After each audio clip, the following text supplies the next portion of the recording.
I'd like to welcome everybody to the March 10th workshop meeting of Marlborough Township Board of Education. Cindy, will you please call the roll? Good evening, everyone. Mrs. Dean? Here. Mr. Dwyer? Here. Mrs. Ennie? Here. Mrs. Cow? Here.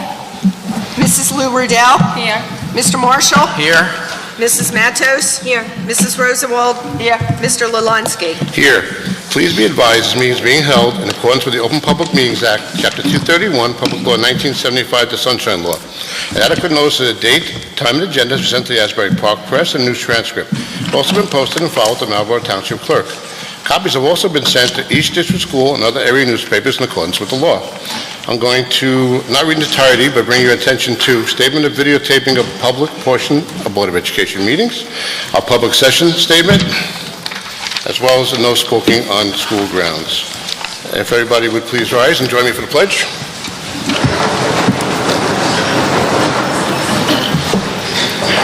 Allegiance to the flag of the United States of America and to the republic for which it stands, one nation, under God, indivisible, with liberty and justice for all. Thank you.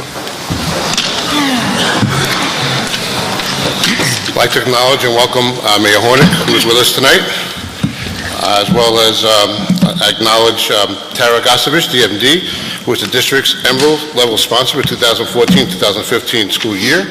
We'd like to thank her for her sponsorship. I'd also like to announce that the Marlborough Township Educational Foundation is having their Wine and Grinds fundraiser March 26, 2015 from 7 o'clock to 9:30 p.m.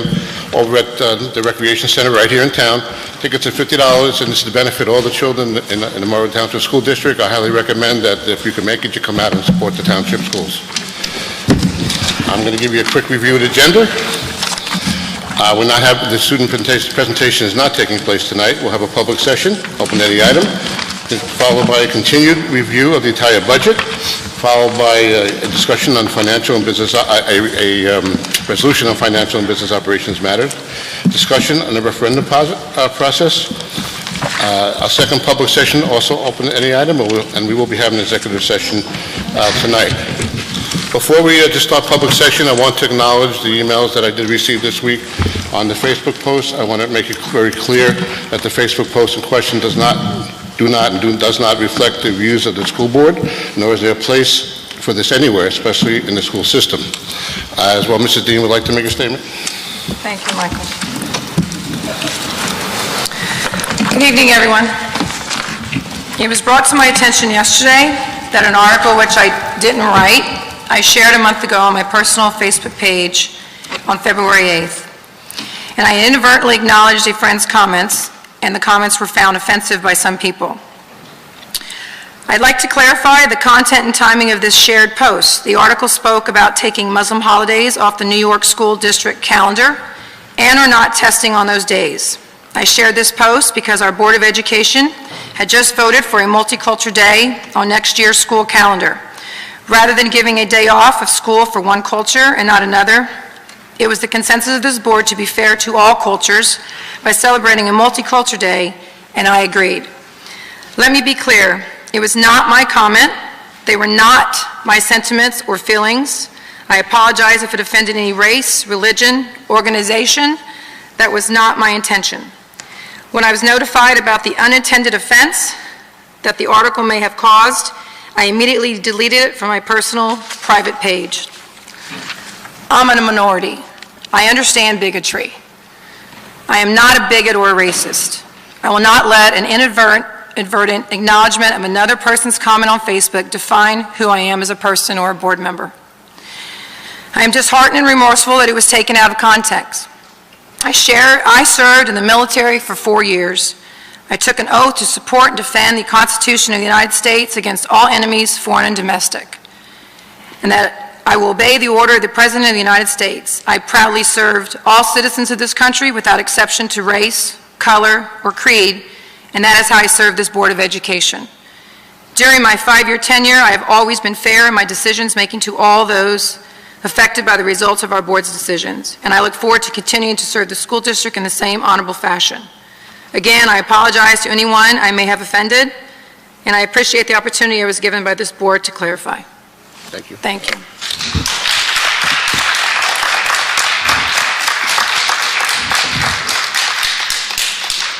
Okay, just to clarify public session, for those of you who are not normally at our public board meetings, at the conclusion of public session, the board will respond to any questions or comments that need to be responded to from the board. It's not after every speaker, it's at the conclusion of the public session. We do try to keep it to 60 minutes, being there's a lot of people that wish to speak tonight. We're going to limit to 3 minutes per person. Mrs. Baragou is a timekeeper, and she will do her best to give you a 1-minute acknowledgement with her hand if you're down to 1 minute. So with that being said, we'll start with the clipboard, but your name does not have to be on the clipboard to speak. I don't know where the clipboard is. Okay. So, yes.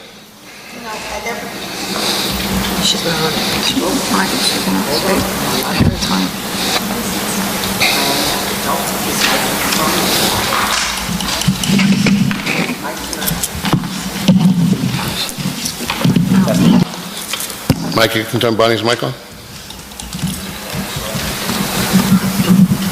Try not on.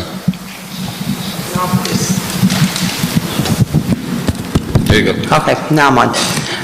Michael, at every board meeting, I'm sorry to say the rules seem to change. Some board meetings, we say 3 minutes, and some people get up for 4 minutes. I went back over some of our meetings, and I timed some of our speakers, and it's different at every board meeting. Some meetings we dialogue with the public, some meetings we don't dialogue with the public.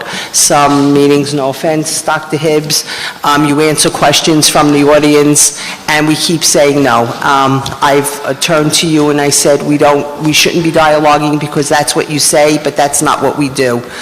Some of these people have come here to say their piece, and they've come under the auspices of some of the old rules, not knowing the new rules.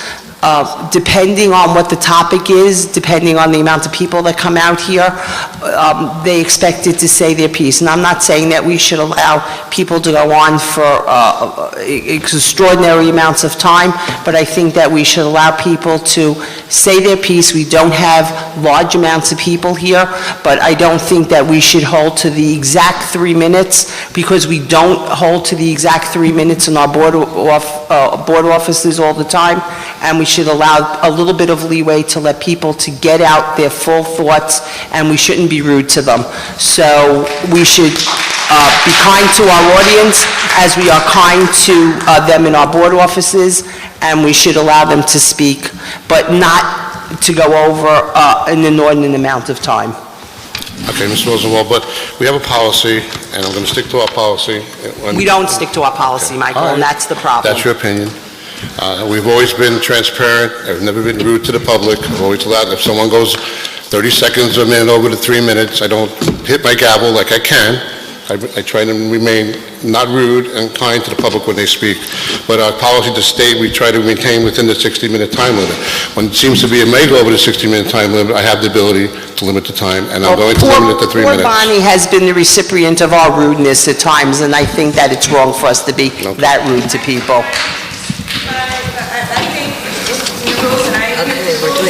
But you don't buy All right, we're not, okay. That being said, we're going to start with the first speaker. Cindy, please. Ira Levine. Good evening, ladies and gentlemen of the board. Excuse me, if you could Oh, I'm state sorry, your name yes. and address, My name is please. Ira Levine. I live at 1 Jackson Way, Marlboro. Before I begin, I just want to say that I'm a member of the Zoning Board of Adjustment in this community.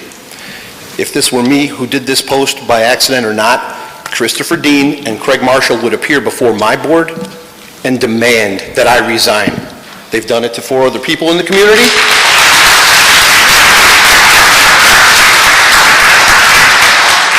You're burning my time. They've done it to 4 other people in the community, and they would certainly do it to me. And while I understand that some people may make a decision based on emotion or anger and do something and then later apologize for it, it does not excuse it. I am not here to ask for anyone's resignation. I believe, based on the actions taken on many occasions by Victoria Dean and Christopher Dean, when they've asked for someone to resign from a board or an elected position, that Mrs. Dean knows what the right course of action is. Instead, I'm here to ask you, Mr. Marshall, a question. On the post that Mrs. Dean liked, she first tried to tag you in that post with the comment, "Pandora's box opened." Unfortunately, she misspelled your last name with 3 L's, so you probably didn't see the post. My concern is based on my experience, previous experience with Mr. Dean. In conversation with him and one other person, he not only used the word raghead, he used the N-word repeatedly to refer to African Americans. So I can only assume that based on the Facebook post and Mr. Dean's comments to me, that this is the culture that exists in the Dean home. On Facebook, your page, Mr. Marshall, has numerous pictures of you in a social setting with Mrs. Dean. So I can only circle back and assume she liked this post and attempted to tag you because she thinks you feel the same way, either about the president being a raghead or about the faith of Islam being shown the same courtesy in the education system as other religions. As elected representatives, how can you and Mrs. Dean represent the best interests of this community if this post represents how you both feel? If it does not, then I would expect strong condemnation of this post, not only from you, Mr. Marshall, but from everybody on this board tonight, as I'm sure that the rest of the public that are here present would expect you to do. So ultimately, my question is, Mr. Marshall. You have 1 minute. Thank you. Do you believe as Mrs. Dean does, that the President of the United States is a raghead? Do you agree with this type of sentiment? And do you plan to ask for her resignation? Okay, we respond at the end of public session, sir. Very good, thank you.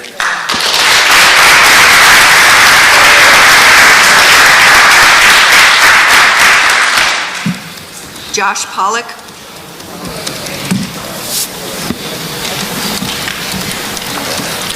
Joshua Pollock, Stevenson Drive, Marlborough, New Jersey, 07746. Good evening, Dr. Hibbs, board members, Mrs. Dean. Hubris, by definition, means extreme pride or self-confidence. It often indicates a loss of contact with reality and is usually an overestimation of one's competence, especially when exhibited by a person of power, or in this case, a publicly elected board member. Now adding to Lucifer from Paradise Lost, Victor from Dr. Frankenstein, Marlowe's Dr. Faustus, and even my favorite Gordon Gekko, we hopefully will now be able to add the name Victoria Elizabeth Dean to those who have had hubris be their downfall. Remember, it is one of the 7 deadly sins. By now, I'm 100% sure all in this room have heard about the latest occurrence in a developing pattern of continued discriminatory and unethical behavior by Mrs. Dean.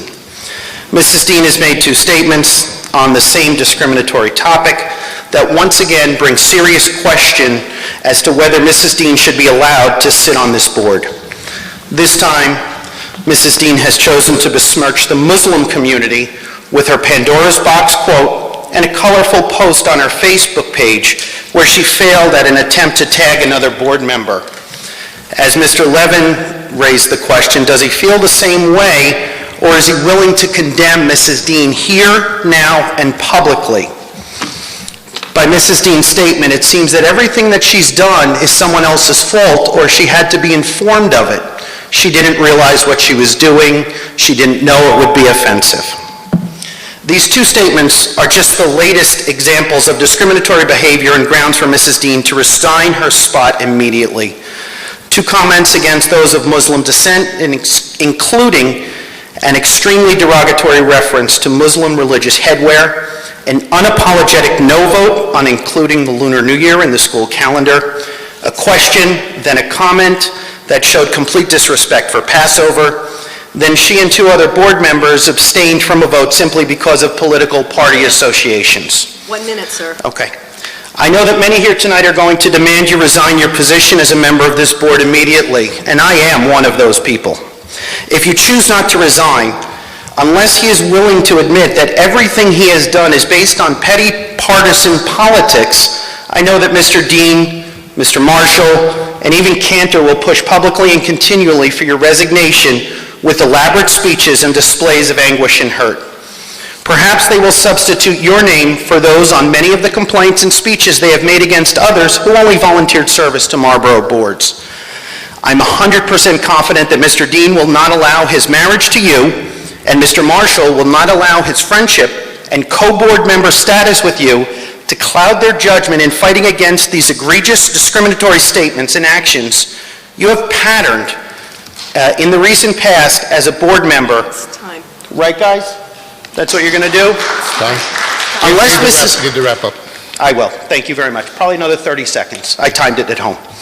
Unless Mr. Dean's plan is to find out how much it will cost the faith-based charity this time to send another letter to help excuse your behavior, I don't know what the plan is, and I would start at $1,000. This is a big one. Yeah, you need to wrap up, sir. Okay, Okay. last paragraph. Yeah, but you're past your time limit. Okay, as Mrs. Rosenwald said, I've timed your meetings, so you can't enforce a rule that you don't always enforce. Selective Oh, enforcement is enforce it by unacceptable. Mr. Lalanski, haven't you and the rest of this board grown tired of the pattern of behavior that calls into question the integrity of this board member and that of this entire board? How much time has been taken up with the unethical behaviors of this one single board member? It's time that as a board you tell Victoria Elizabeth Dean that her actions, statements, postings on social media, and general demeanor are unacceptable for a board member, and as a complete board, you should all demand her immediate resignation. יתגדל ויתקדש שמי רבה, ועמד יברח תלותי וימליך מלכותי, בחייכון וביומכון ובחיי דכל בית ישראל, בעגלה ובזמן קריב, ואמרו אמן.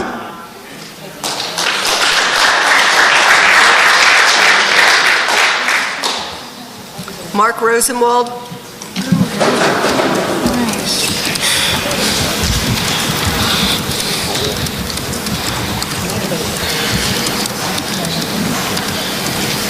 Mark Rosenwald, 22 Gary Drive. Before I start my prepared comments, I would like to address Mrs. Dean. It seems every time you get in hot water, you hide behind the American flag that you served the country. Well, a lot of people in this audience served the country too, and they haven't done what you've done. Also, you hide behind the fact that you're a third-generation Hispanic born in this country. I'll start my prepared statements now. Good evening, Mr. President, board members, and Dr. Hibbs. The events that have come to light in the past 36 hours go beyond troubling, and their impact and importance are far greater than anyone in this room, including you, Mrs. Dean.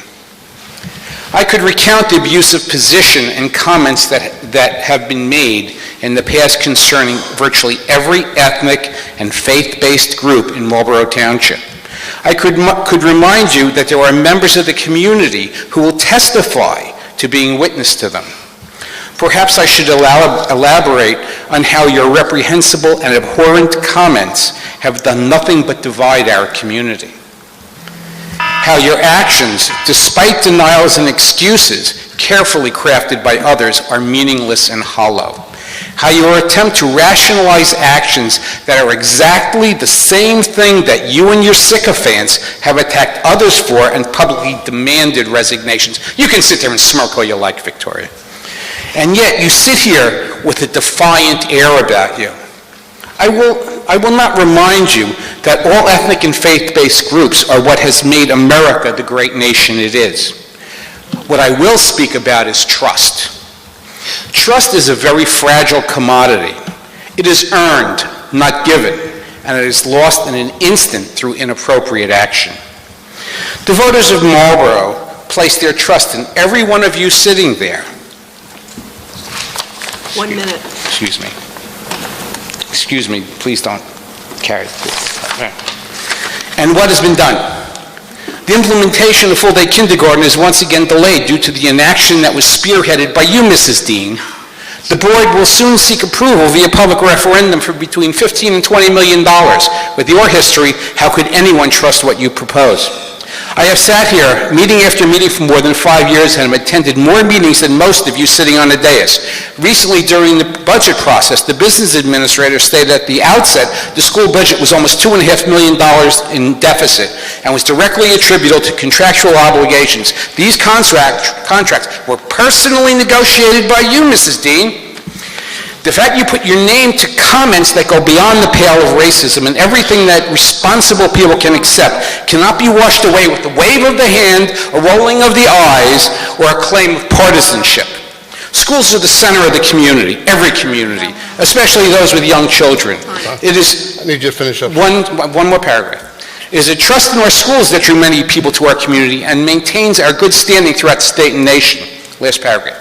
How can anyone have respect for the schools when the vice president of the board, someone who aspires to the position of president next year due to term limits, when they have publicly demonstrated their disrespect of the Asian, the Jewish, and now the Muslim community? How can any child trust you to represent their best interests? How can any parent?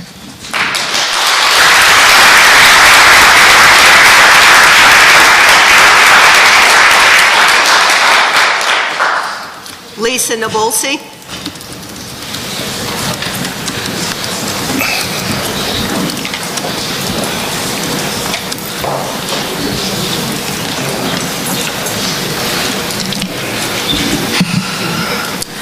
Good evening, Dr. Hibbs and members of the Board of Education. I couldn't decide whether I was going to speak tonight, but ultimately decided it was something I needed to do. Lisa Nabulsi, 32 Overhill Drive, Marlborough, New Jersey. Was that my husband? Yes. Sorry. Let me begin by saying that I have the utmost respect for all that the superintendent and the Board of Education does on a daily basis in what seems to be almost a thankless job. So before I start, I'd like to say thank you for all that you do.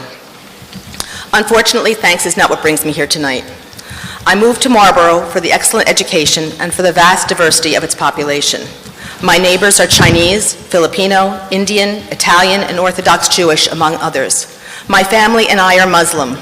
My children believe that the world lives as harmoniously together as we do in my neighborhood. When they see racism in the news, they believe this is something that happens far, far away. Never here.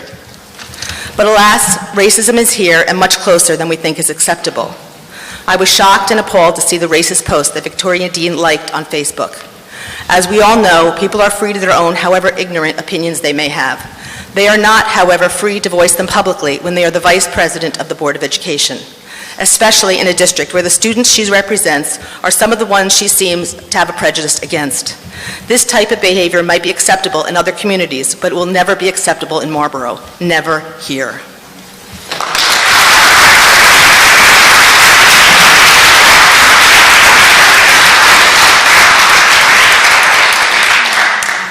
Abraham Nabulsi.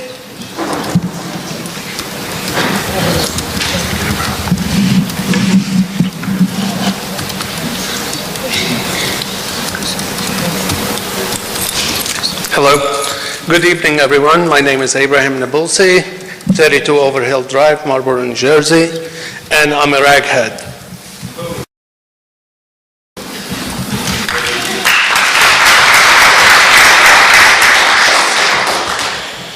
Tonight, I came just to voice an opinion as a resident of this town and to rebut what Mrs. Dean has posted and displayed and liked on her Facebook.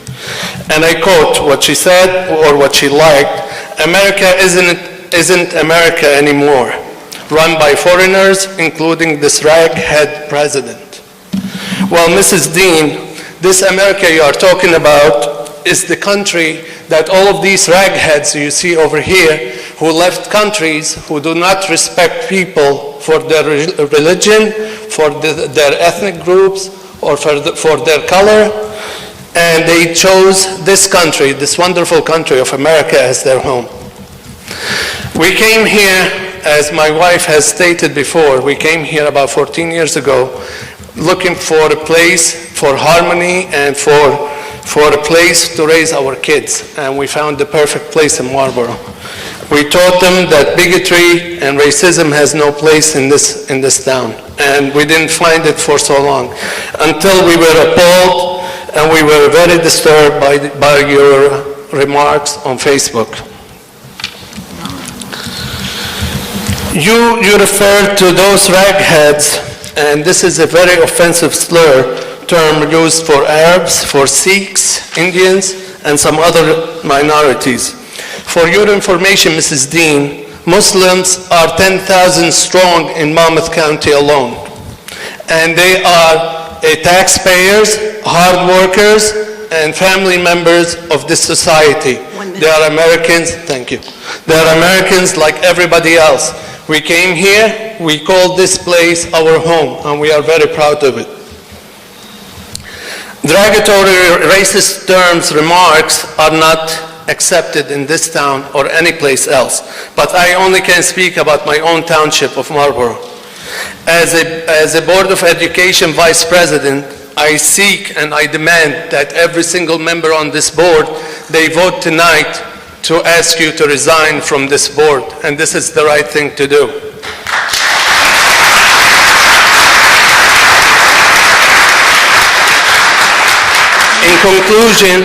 In conclusion, I would like to ask you, Mrs. Dean, as a human being and as a friend and as another member, a resident of this township, to go and educate yourself about harmony and how to tolerate other people. Thank you.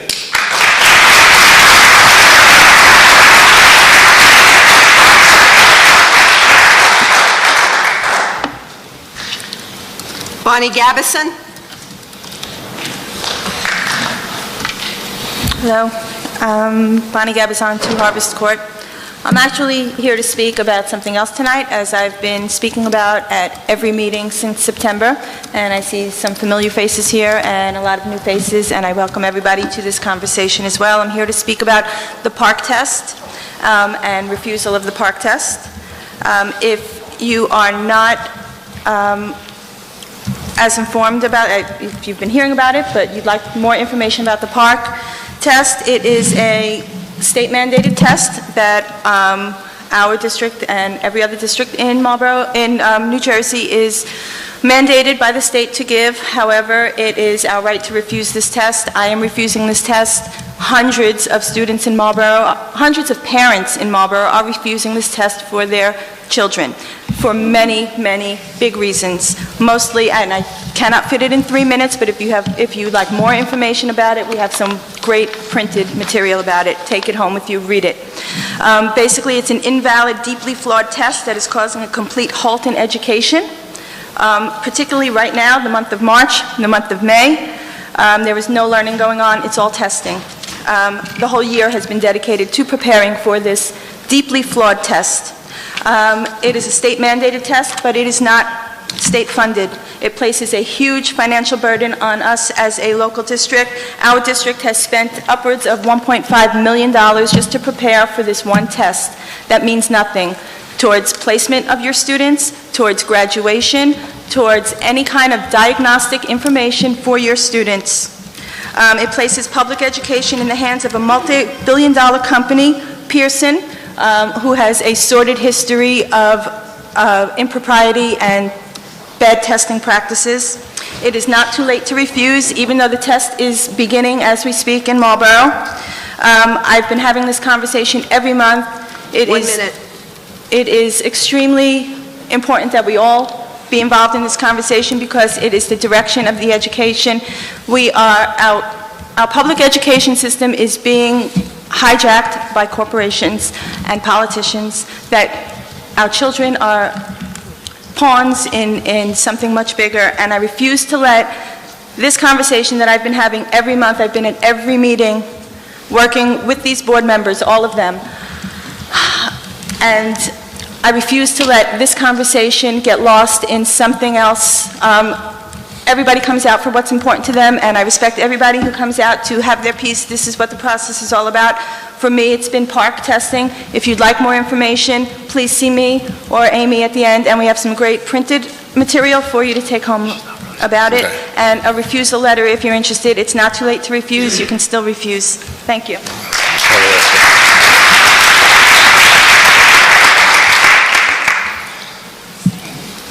Kim Grama?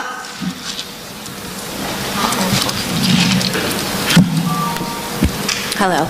My name is Kim Grammer, and I live at 9 Landmark Lane. I would first like to thank Mrs. Dean for all the help she has given my children as well as others. I have personally known Mrs. Dean and Mr. Dean for many years.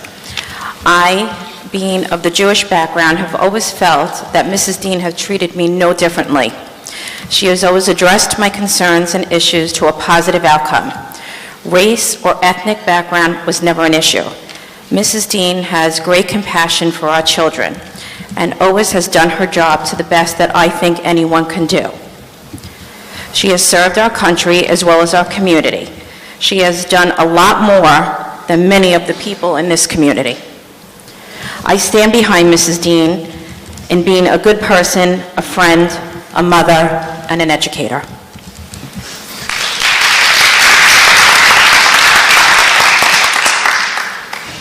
Melina May.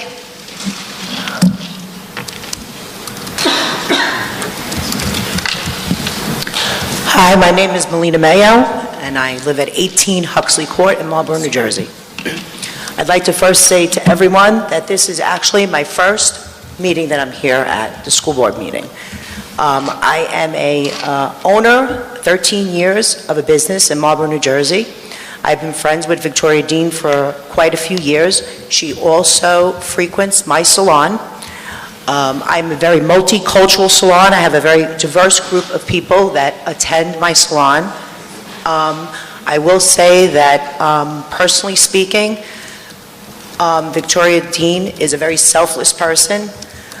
I believe that, I think it is terrible that everyone here in the past 5 years that she has been on the board has helped many children as well as helped the community in many ways. In my definition of the term racism, to me, means one person hating another person. I find it very difficult to believe that she would be a member of the school board for the past 5 years and do the things that she has done for this community with the word hate next to her name. And that's how I feel. And I've witnessed several times in my salon, many people come in, and she has taken time and time again, patience to talk to people about their children, about their life. I've never once witnessed racism at all.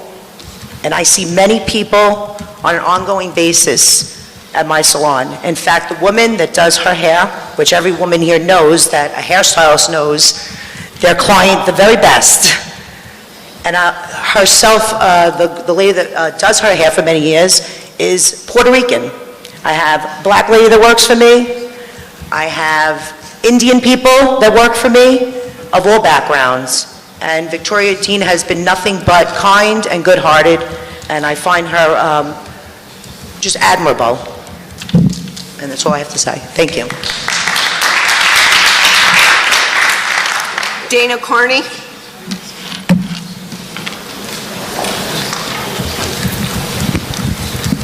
Dana, you're very short. Dana Carney, 50 Manor Drive. Hi, most of you know me here. I'm an outspoken advocate for the children in Marlborough as well as across the state of New Jersey. I find it unfortunate that the topic of the school board meeting is focused on calling Victoria Dean a racist. I am not taking sides, but I think the issue here is, it is a cultural issue, but is it a culture of the internet, or is it discrimination against certain cultures? I think the point needs to be made that how many of you out there have seen your children in dance videos or your friends' children and you've liked something? You don't always look at it, you don't always read it. Sometimes you're just showing support of your friend and you're not ignoring it. I think that things have been taken out of context and made to be a much bigger issue and more a public witch hunt than focusing on the real issues that we have here. We have a lot of issues here. My concerns are how the needs of special needs children are being addressed with the new curriculum, or how the needs of the children are being addressed with the Parcc testing. I myself have spoken with Victoria Dean many times regarding these issues. Sometimes we agree, and sometimes we don't agree. But the one thing that I can say is that she has never gone against anybody because of their race, religion, color, sexual orientation, whatever it is. This is a school board meeting, and we really need to focus on the children and what's important here. Thank you.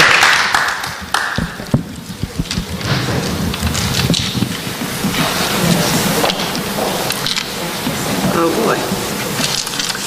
Mohammed Arias, thank you.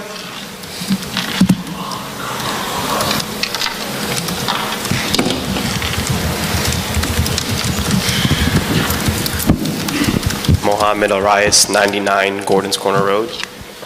I'm a student at Marlboro High School, and this is about the children, whoever just came up, and this is about the children.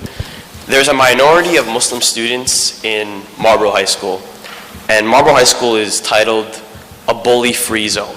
I understand that, which is totally false. I am the founder and president of MSA, Muslim Student Association, in my school, and for someone to represent me, to be vice president of the Board of Education, and to stand and to like posts, to represent and to show her prejudice against Muslims it's unacceptable.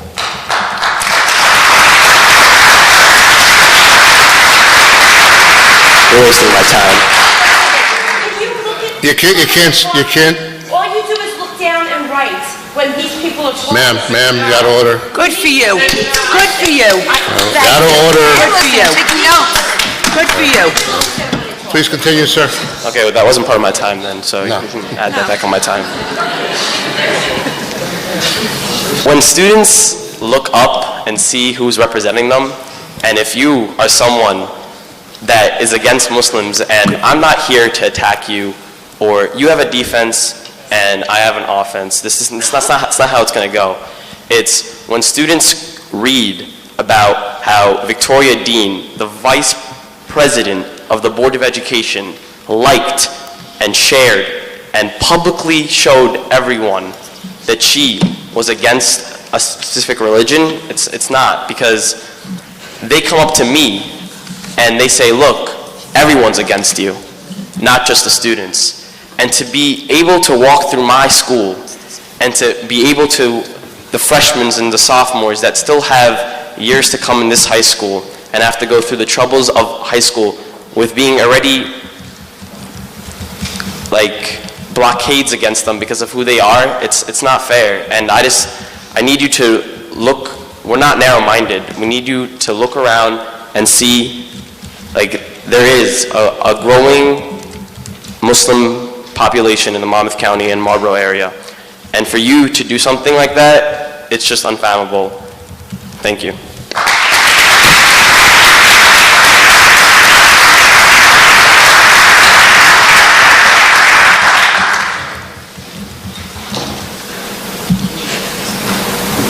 Nagwa Awad, I'm sorry.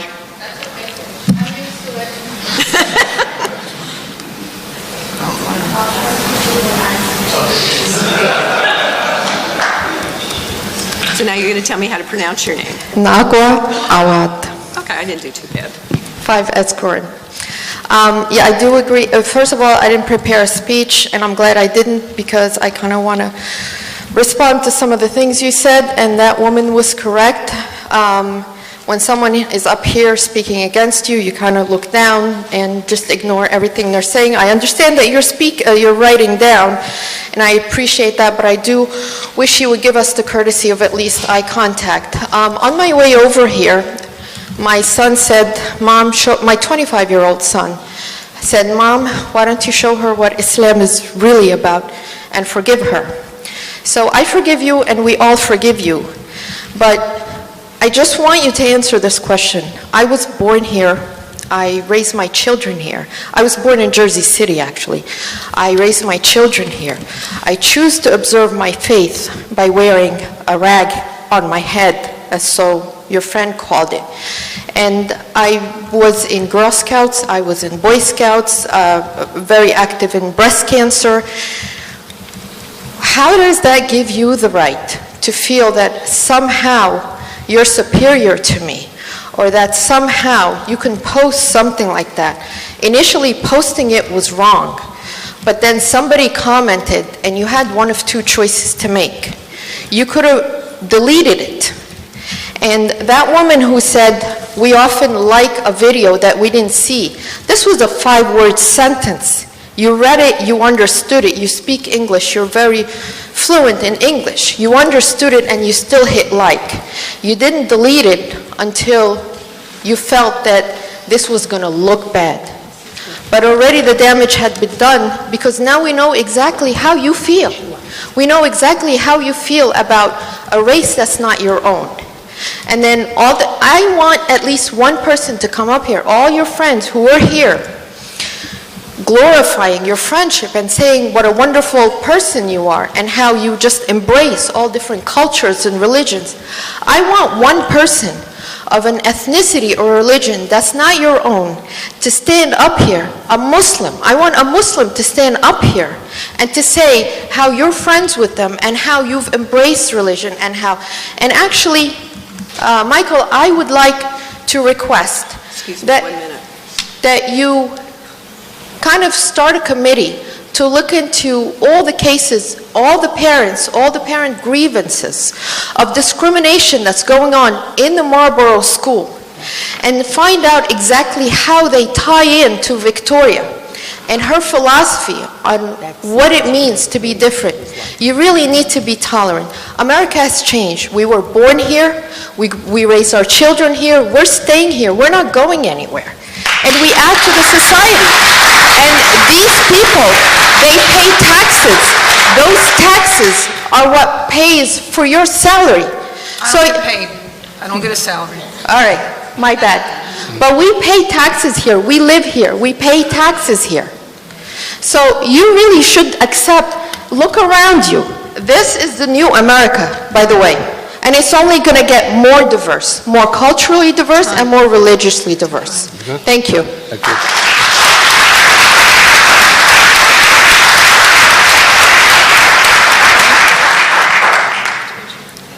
Marine Youssef.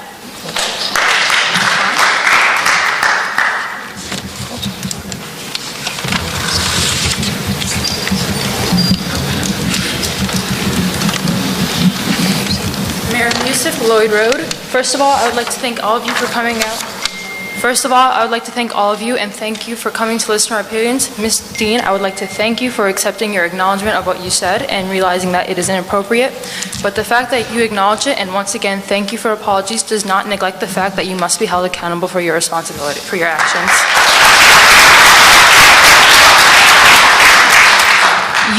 You liked a comment on your post saying that one of your friends that America is no longer America. It is run by ragheads, including this president. Well, one, I am a proud raghead. Notice a lack of rag on my head, proving that we do all not look like each other and we are all individuals. And you said that in your beginning speech that you were acknowledging a friend and supporting him. Why are you supporting the wrong thing? Why not saying? Well, you're not saying, excuse me, last time I checked, there's a majority growing. Islam is the fastest growing religion in the world. So if you really have a problem with ragheads, you must fix it because you are becoming the minority. Basically, from you liking that comment, I understood that basically from your context that ragheads are bringing problems into this world. So can you explain to me the problem my father brought when he gave a poor man outside of Wawa money so he can afford to buy himself a sandwich? Can you please explain to me the problem my mother brings every time she helps a co-worker at work? Can you please explain to me the problem I bring when I make a girl in my school lunch because she cannot afford to buy her own lunch on almost a daily basis? If this is the problem ragheads are bringing, if this is a problem ragheads are bringing, I'm sorry, I'm a foreigner, I don't understand your policies because in my eyes, these are not problems, these are actions used to help everyone in need of, who's just at a disadvantage. Basically, long story short, were you misjudged? Sure, but I find it kind of ridiculous how it took you a month to take it down, your post. I could be wrong, please correct me if I'm wrong, but it took you a day? Okay. Still, I still think it was ridiculous that it took you almost 24 hours to understand that what you did was incorrect. And I thought it was even more ridiculous that, thank you, I thought it was even more ridiculous that you had to have other people bring out your wrongness towards you. Basically, long story short, I want to let you know that I will pursue you until you are held accountable for your actions because the era of racism has to end now. Thank you.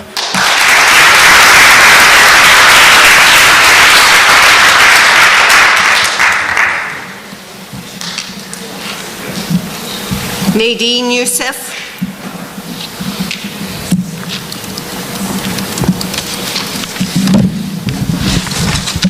Hello, my name is Nadine Youssef, and I refuse to give my address, sorry.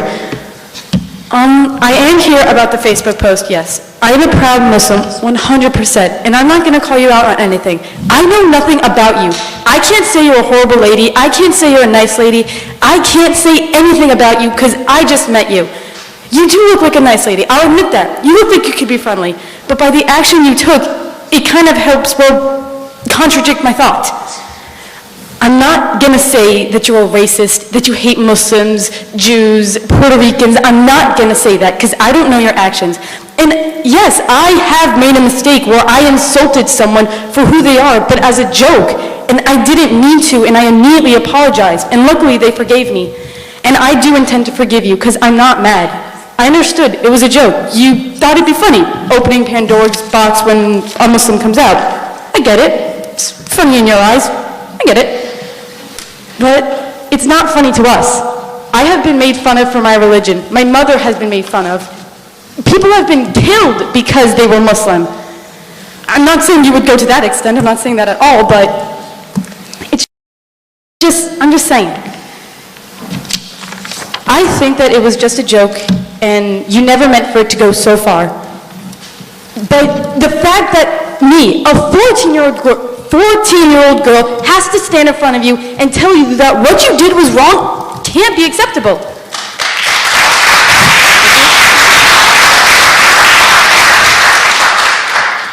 It just gets me kind of thinking that if people with authority over us can be allowed to say that, what else can they do?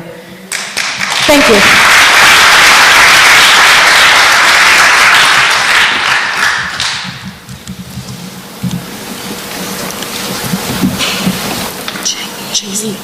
Cheng Yi.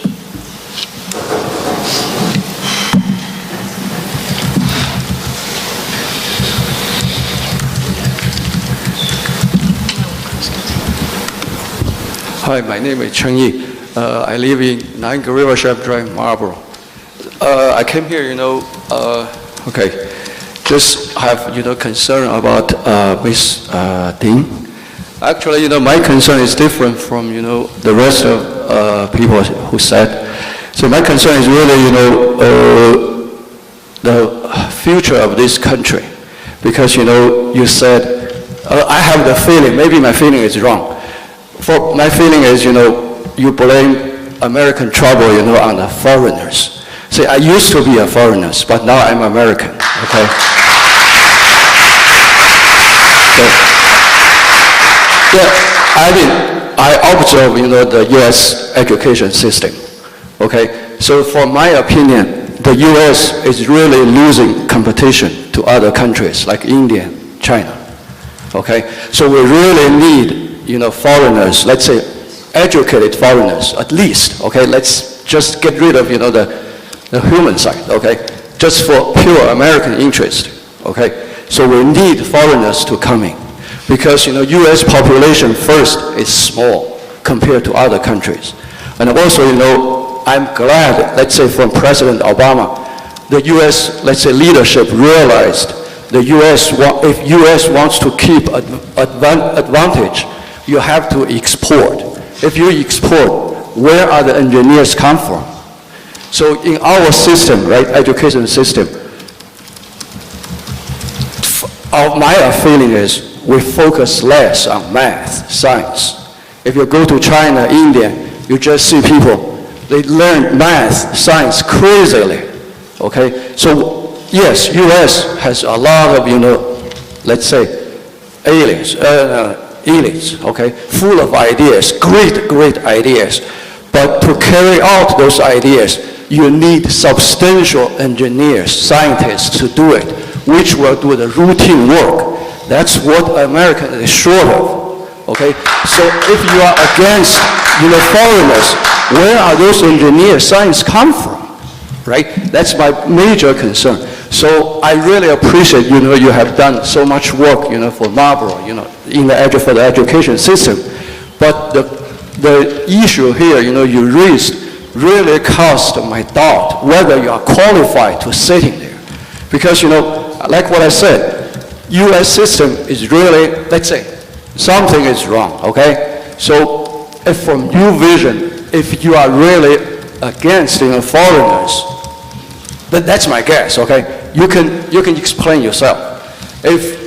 See, the controversial is this. We cannot believe 100% what you said. We have the doubt whether you're qualified to sit here. Let's say, to direct the Marlboro education system. In a big scale, the U.S. education system. If you ask yourself, you are not against foreigner, we may accept your apology. If asked, if you say, hey, wait a minute, I have, then please, just follow people's advice, resign. That's my thought. Okay.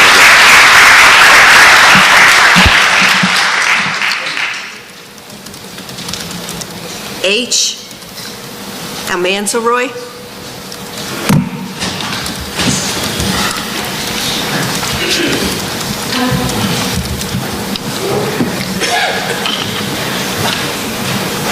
Good evening. My name is Hassan Al-Mansouri. I'm a resident of Marlboro since 1983. I reside at 107 Scarborough Way in Marlboro. I'm a member of the Ethics Board. I was honored twice by Mayor Harnick to appoint me on that prestigious board. That just to show you, as a Muslim, I'm trying to contribute to the community here and to serve the community. I raised my family here in this town. I don't want to address Ms. Dean as a person. I want to go beyond what she said. You have to realize that Muslims in this country are living in a difficult time.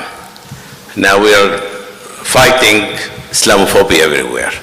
There's open season on Muslims in this country. And what we expected in our town, that we are going to have support, not enemies. If you are on the Board of Education, you are serving on the Board of Education. Now, what are you going to do? And it happened when a girl that's covering her head goes to school and she's bullied and the headscarf is pulled from her head. I think that would be natural if she hears that the vice president of the board has said drag head. It's an invitation for bullying. And we shouldn't allow this in this town. We have better things to do than to start this kind of thing. We can build a better community, can build a diverse community, we can build harmony in this town. But this kind of statements is really counterproductive. And I want to go beyond what she said. I want to go into the future and make sure that people understand that Muslims are as normal as anybody else, even if the woman covers her head. That doesn't mean that she doesn't have a brain. That doesn't mean she is an inferior creature. I can present to you many, many examples of Muslims in this community and otherwise. My daughter is PhD, she's teaching. There are many bright examples, and they have not really, and others who are prejudiced in this community, they haven't really looked at these examples. They are really looking at Fox News or somewhere else where Muslims are being demeaned. So please, go beyond that statement. Let's build a better community. Thank you.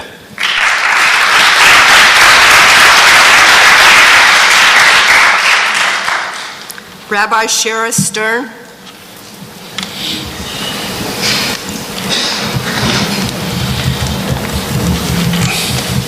My name is Rabbi Shira Stern. I live at 38 Longville Terrace in Morganville, part of Marlboro. for 31 years. I am clearly a Jew. I am a first-generation Jew because my family left a place where discrimination and racism and evil decimated 2/3 of my family. And so I'm particularly sensitive to language. I don't want to repeat what everybody said here really incredibly well. I want to talk about the fact that language counts, that words count, and that when you either like a Facebook post and then respond on your own, that's actually not simply joking. In the past, if you insulted someone one-on-one because they were culturally different from you, that one person would be affected. Because you liked the particular post by the union mayor, and because it became viral after you posted on your own account, you have taught our children the power of the word and the power of social media. We live in a different situation at this point. We live in a world where if you say something, you better be able to stand behind it. Because if you don't stand behind it, then you end up making an apology, which is wonderful, but it doesn't take away from the hurt, and it doesn't take away from the sting, and it doesn't take away from the fear that you create when you use language like you did. And I don't want to repeat that language because I don't believe in it. I will, however, invite you to come to Temple Road of Torah for the following reason, that we have welcomed our Muslim neighbors, and not yet on Monday night, Mr. Nabulsi came and taught our young people about Islam so that our young people can stand up and say, no, this is incorrect.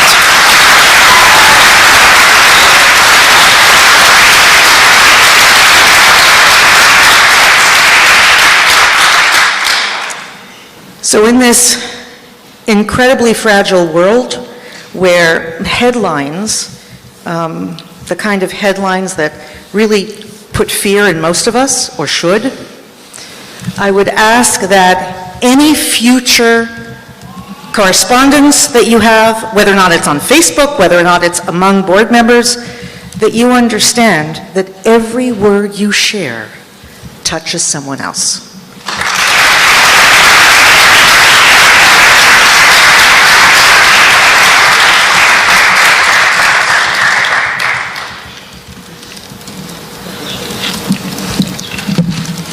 Sammy Al-Mansouri.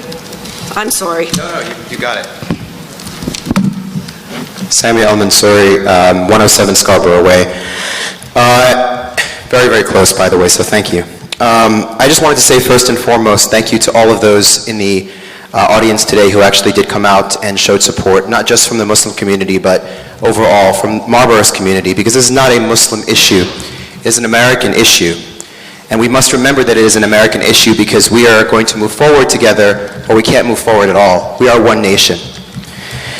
I just wanted to first note that I don't usually prepare remarks, but because I don't want to forget anything, I did. I thank the board for its committed service, and I hope that we do not look past this episode simply as a storm that should pass, or an episode that we have to weather.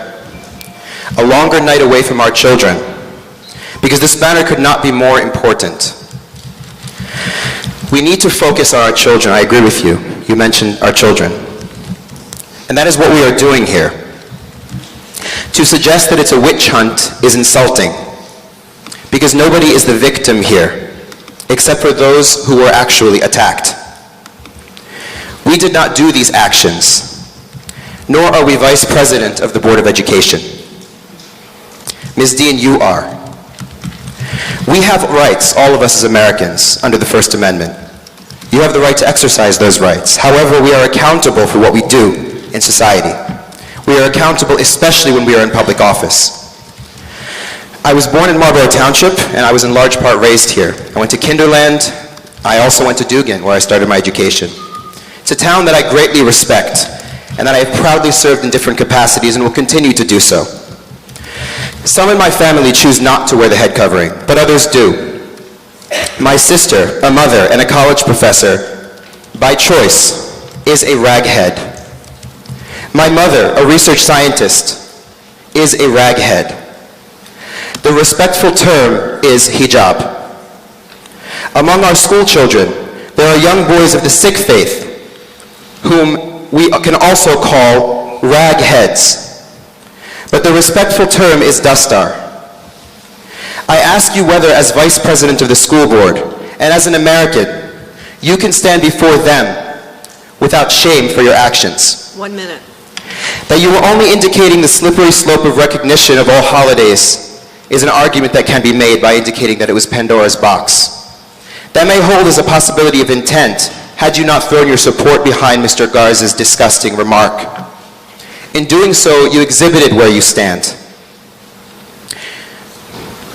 That this is an election year is a defense that can be made. However, you did these actions, no one else. When we say that America isn't American anymore, what does that mean? Are you more American than I am? My grandparents escaped war in Egypt to find refuge in the United States. My grandfather went on to become a project engineer for Apollo 11 that sent Neil Armstrong to the moon. My father moved from growing up in a tough neighborhood of Alexandria, Egypt, to becoming a surgeon and saving countless American lives. What makes any of them less American? Time. Their accents, how they do or do not dress? Did you finish up, sir? I will, absolutely, sir. Lastly,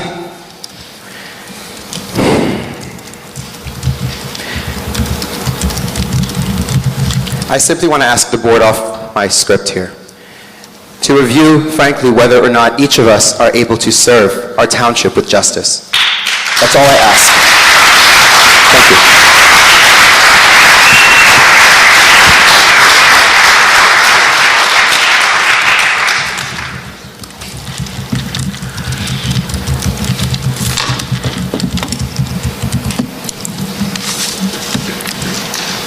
Oh, boy.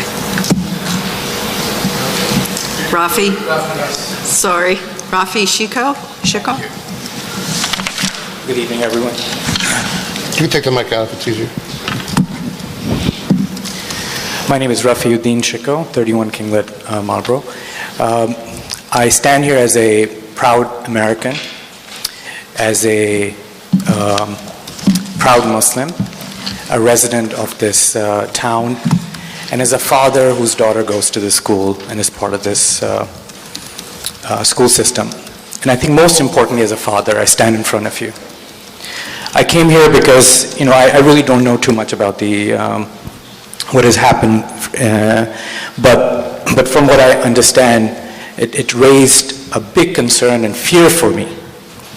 As someone who dearly loves this country, and foremost loves it because I believe it's the education system that gives it an amazing edge over any place in the world where the children of this country that have come to, or this country that have come to love, I realize it's the education system that has taught them tolerance, that has taught them respect, appreciation of each other.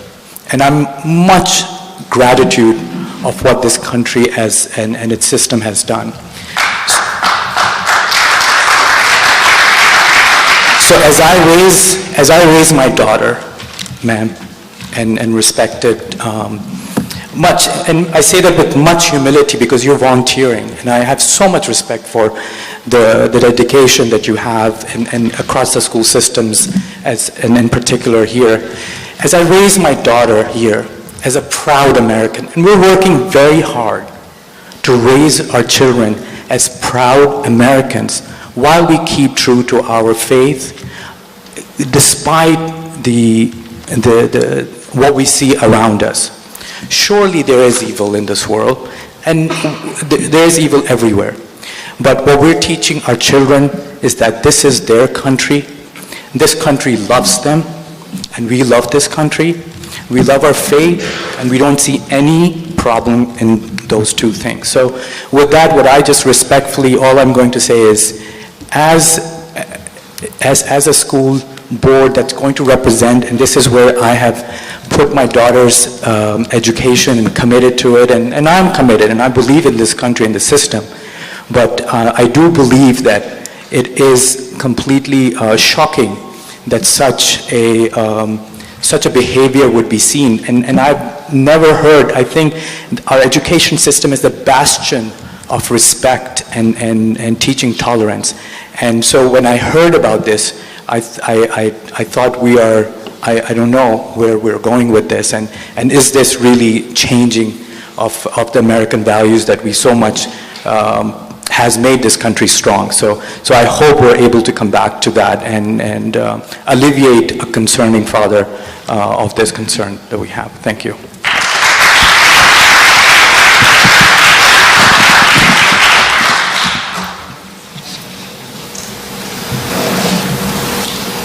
Adam Morsi.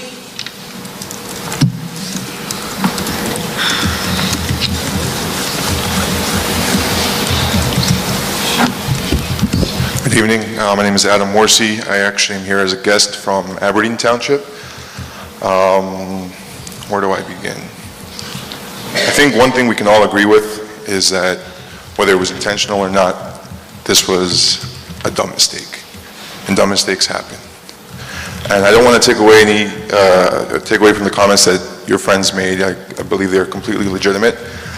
But just because I say I have black friends doesn't mean I can I'm given free license to use racial epithets about them.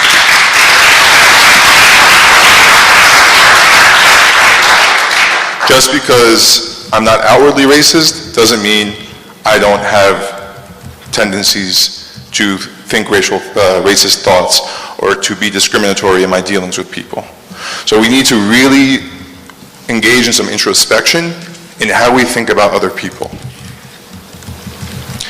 My question and my concern is, where are we going to take this situation moving forward? What are we going to do to show not only that it's not okay to be engaged in this kind of behavior, but that it's important that we build bonds within communities and across ethnic, religious, cultural lines. We're not doing that enough in this country, and it's something that needs to be focused on. I think it's very apropos that this conversation is occurring within the context of the Board of Education, because this is a learning moment, this is a teaching moment. There are two things that are going to happen. One of two things is going to happen from this situation. Either Ms. Dean is going to be forced to resign, or the board is going to weather this storm and move forward. Regardless of which outcome occurs, you need to think, what can we do actively to show our students, to show your students, that this is not okay and should not be allowed in the future. Thank you.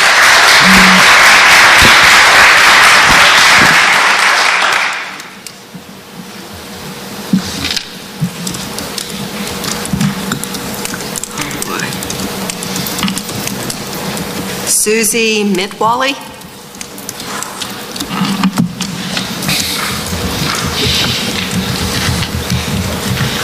Did I get that right? Good evening, everyone.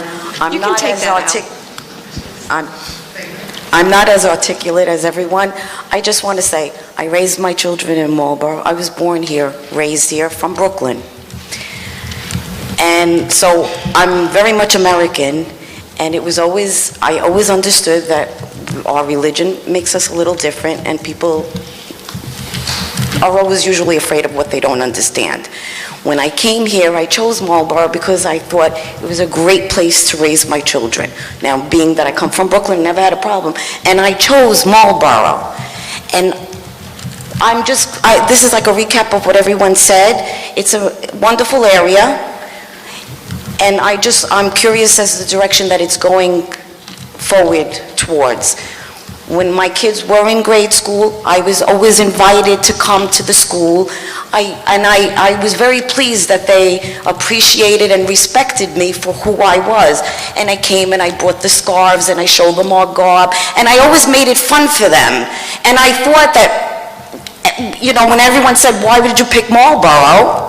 And I want to thank also the rabbi and the gentleman who spoke about being foreign.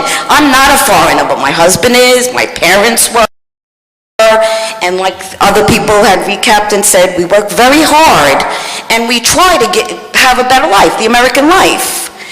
And I was the first one to defend the woman that sent that thing and saying, yeah, it's really quick to write like, because I've done that in my time. But again, I have friends, they're close friends to me, and they put things, are you offended by this hijab? And they send it across. My point is, if you're my friend, or if you know anything about me, and I always welcome people to ask me anything they want to ask me, just because I have this on, I could get down and dirty like the rest of everyone. So you don't have to worry. And when they put those things, I am offended, because if you're my friend, why would you ask other people if you're offended by someone that looks like me? So I would love to, or I would hope that the direction isn't going backwards from when I came, when I was raising my kids in grade school, and that we're going forward. And I always thought that this was a great, I joined the thing that they used to do, Multicultural Day. 3 years running, I was in charge of it, representing Egypt. You know, so we try to educate people, and I feel like I'm an American. All my friends, I don't have just Arab friends, I have American friends. I was born, I went to school in a Catholic school. I mean, so people have to dispel what they hear in the media, and I would hope that this area isn't going backwards, but is going forward. And it just scares me. I know I've said that lately a lot. It really scares me, the direction that the world is going towards. Because here I thought I was an American with all the rights that everyone else has, and now I'm being told that I may not have them anymore. And that disturbs me. And it disturbs me if I'm feeling that way where I live. Thank you.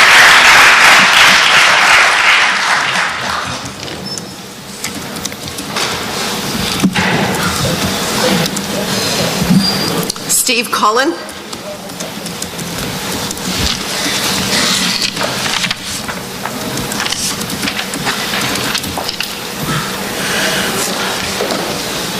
What's the name, Cindy? This gentleman's going to sign in, so as soon as he does, that was it. What? Steve Cullen? Okay. Okay. I can't even begin to understand this. Hey, Steve. Steve? Steve? That writing's very sloppy, shouldn't have doctor. I'm sorry, what would... There you go. Oh, boy. I guess that writing's terrible. Yeah, just a little bit. That's okay. Steve Cudless, 2 Eileen Lane, Marlboro, 07746.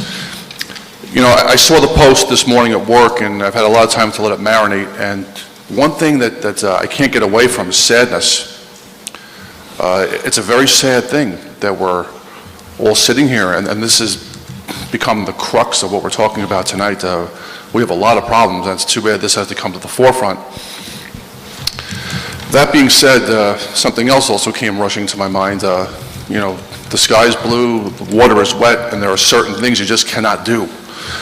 And one of the things in this world today that you cannot do is align yourself with disparaging remarks about other races and cultures.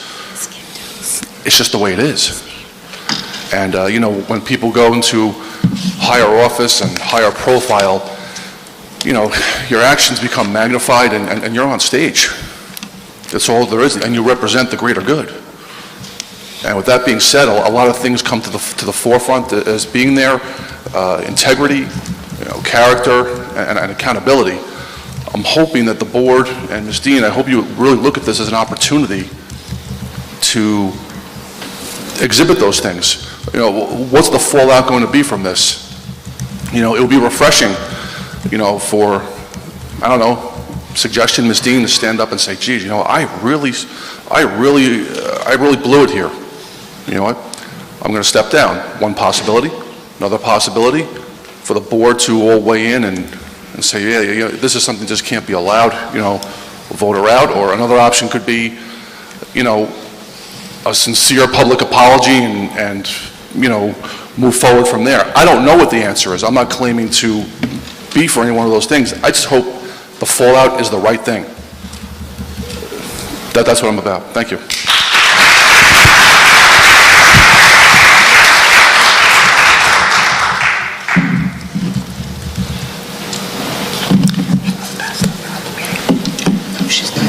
Gotcha. Amada Tira? Michael, tell Bonnie to stop. Yeah. My name is Ahmed Atiyah. I live in 305 Rustic Drive in Marlboro. Bonnie, you can't hand out stuff during a board meeting. Okay, sir, I'm sorry. Okay. Please. Just actually a couple of years ago, my son was in memorial school, and there was an incident that he was mentioned that he's a terrorist. He was about 11 years old or 12 years old, a couple of years ago, so I would say maybe 13 about that time. So I didn't take it serious. Somebody say to a 13-year-old kid, you are a terrorist. So it's something not to really take it that to the extreme. But when I saw the comment on this Facebook thing, it's just, I started to recall a couple of incidents that happened with me when I moved to Marlboro. And I said, maybe there's something more to it. So I wish I was wrong. It seems I wasn't. And I always viewed, I came thousands of miles traveling from my country to come here, giving a chance for my kids to grow up. And I was raised in a school back home. The sons of the president in my country, they were with me at school. It was a British school, and it was a very high intellectual school. And I cannot imagine that the US school system would have something really bad like that. The US for me is a melting pot that brings the best of the people worldwide, and we all have common interest. Yes, we come with different backgrounds, and we excel in this country. We perform better. We all have common interest. We don't look at how we look and how we... Yes, each one of us can look at somebody and say, I don't like his face, I don't like something about his background. But the US, the United States of America, is actually a country that everybody have mutual interests together. So please keep it like that, and let's make it better, and please avoid these kinds of things. And people in public service, they really have to be different. Yes, some of us are not that great. I cannot be a public servant to the public. There are people like you can do it. Please do it in a better way. Not having, if you are biased with this stuff, you cannot. You lost your motivation. You lost your momentum. Please review it and revisit what you said and rethink it. Maybe you changed. Maybe something changed you. Time. So you have to think of that. Time. Appreciate it. Thank you. Thank you. Sir, can you rewrite your name and address down, please? Maria Gagliardi. Hi, my name is Maria, and I live in Marlboro 25 years. I raised my children here. Can you address, ma'am? I live in Marlboro on Wren Terrace. Thank you. I'm here 25 years. My children have gone through the Marlboro Elementary School, Middle School, and High School. I have had no problems. I know Vicki. I'm her neighbor. I met her, probably one of the first people I met 9 years ago. And You guys don't know her because she likes a comment on a Facebook page of a friend that she grew up with in Texas is bizarre. To think that she's not doing the best job she could on this board. She comes home 1 o'clock in the morning on Tuesday nights. Do you guys know this? For the last 5 years.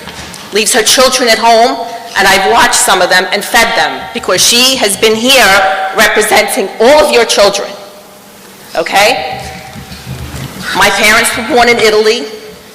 My husband was born in Italy. And my parents had it hard when they came to this country.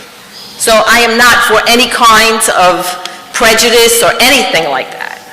And if you know Vicki or Christopher Dean, their best friends are Jewish and their best friend is black. That doesn't sound like a prejudiced person or a racist person to me. She helped me with my mom who had Alzheimer's, who didn't speak a word of English. Okay? So because she made a bad decision at one moment, and she's not 100% perfect, because everybody in here is perfect. Nobody makes a mistake. We're going to lynch her and say she's not doing a good job. This is about the Board of Ed and the children and the education. It was a poor decision. She apologized. Okay? Everyone here is from all different backgrounds in religion. I was raised, if somebody apologizes, you forgive them. Okay? If you want to move forward, you forgive and move forward and let her do her job. Instead of people on the board attacking a co-person that's doing the best she could. And like I said, I see it firsthand. I see what time she comes home every Tuesday night and the amount of hours she puts in for your children. So because it was poor judgment, and nobody else in here would ever do that, hit a like button, at 11 p.m., a friend that she grew up with, I hope everyone in this room is way perfect. Because that's all I really have to say. And also, when Hurricane Sandy happened, I want to know how many people here were in Greenbrier asking the old people if they wanted to come in because they had a generator and they needed some heat. Or maybe come over and have some food. No. I know, it's all about the Muslim remark. Everything is about the Muslim remark.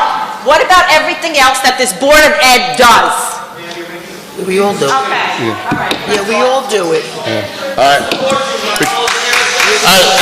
Folks, we gotta keep it civil. Folks, we need to keep it civil, please. I don't discriminate against anyone. Okay, she's starting it, Michael. Tell her to sit down. She's doing it. Tell her to sit down. She's doing it. You don't have to She's sit down. doing it. Tell her to sit Has the time down. up, Cindy, or not? No. She's You can address starting it. the Tell board. her to I'm sit done. down. Like I said, I know her on a personal level, and I just hope everyone in here is It's over just 3 quote-unquote minutes. Tell her to perfect. sit down. Especially you. Yeah. Well, we didn't adhere to Bonnie, it. please. Tell her to sit Bonnie, down. please. Bonnie, shut up.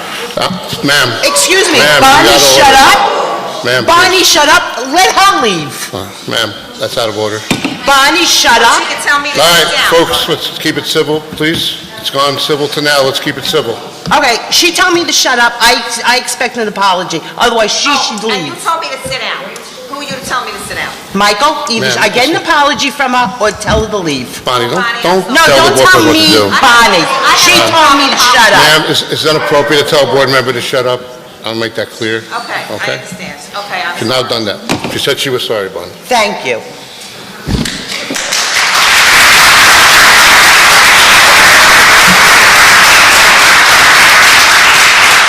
Cindy? Ellen Sue? Thank you. I'm getting there. Hi, good evening, everyone. My name is Ellen Xu. I live in 412 Georgetown Drive, Morganville. I was shocked to see the news spreading around about what Mrs. Dean posted on Facebook this morning. There were two posts I Googled it. One is that she put like on the Facebook. The second one was her post about Pandora box opened. So the second one is not a simple click. It's her intentional post. Okay? What I call this action is bullying to me. It's not directly to Chinese as my ethnic group. But to me, it's a bullying. I don't know if I haven't seen anyone brought up this word, but to me, it's called bullying. And I thought school has zero tolerance on bullying. So the school board should also have zero tolerance on bullying. Thank you. I myself cannot tolerate someone who bullies someone else to be still sitting on this chair as Board of Education member. No, not representing myself, not representing my children, my family, my friends, anyone I know, I love, I respect in this community. Okay? So I already said my intention. And the last thing I want to say is every adult should be responsible and accountable for what they have done and said. And one thing I like to make fun of people, make fun of is, if apology is enough, why do we need the police, right? Why do we need the police if apology is enough? If I stab you or someone stab you with a knife and say, I'm sorry, I didn't know it will hurt you, I apologize. Do you think this will be enough? So you need to be accountable for what you have done, okay? Thank you. I'm saying this is not directly to me, but I'm as a bystander cannot tolerate this. So I hope every board member agree with me that we cannot allow anyone who bully anyone else in the public to be sitting at this table. Thank you.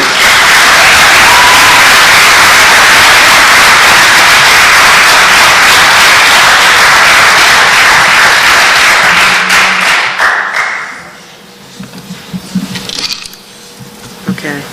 Nay. Nay Dazen? Nay Yasin. Nay Yasin? For the Chinese, I can't do it. Sorry. Nay I'm really terrible at names tonight. She did it well. I can't count how many times I've heard it. My name is May Yassine, and my mom already said my address. She was the wonderful lady in her orange spring jacket who talked about forgiveness, which I also want to touch upon. I mean, of course, I forgive you. I think every single Muslim forgives you. We're a religion of peace. Peace and forgiveness kind of go hand in hand. I'm not gonna berate you. I'm gonna talk about something a little different. I'm gonna talk about censorship. And yes, your friend said that you come home at 1 in the morning, and I'm sure you work very hard. But you're ahead of an education society. You are in, not a society, the Board of Education. You are in a position of power. So you have responsibilities to the public, you have a public image. You can't just post whatever you want because everyone's gonna see you. You need to hold yourself in a certain light so that everyone can accept you and accept the community. Like Obama can't go on Facebook and go, LOL, saw an Arab walked across to the other sidewalk. Like, he can't, he's the president of the United States. He can't just go on and say whatever he wants. He needs to kind of be tactful, sensitive towards certain subjects. And you're in a position of power over education. Knowledge is power. What you teach children, they're going to grow up learning. A kid born in a racist household will grow up being racist. I mean, it's a fact. Kids follow what they know. So if someone, and I'm not just saying you, anyone on the board goes and says something racist over an educational board says something racist, I mean, what kind of message does that send to our kids or to our parents? Like, if I were a parent and I saw something like that, I would say, like, what are they teaching to my children? And even today, it's actually a coincidence, but I go to a Catholic school and I just got into an hour debate with my religion teacher because he made a racist, ignorant, okay, it's fine, a racist, ignorant comment against my religion. Luckily, I was there to kind of set him straight, but like, what if I wasn't there? Then the whole class would now think this ignorant, I'm not going to say it because it's just rude, but now that my whole class is going to think this ignorant thing, and then they're going to grow up thinking it, teach it to their kids, and then this is how rumors spread about how bad my religion is, when really what we need to do is we need to censor, be sensitive, and educate our students.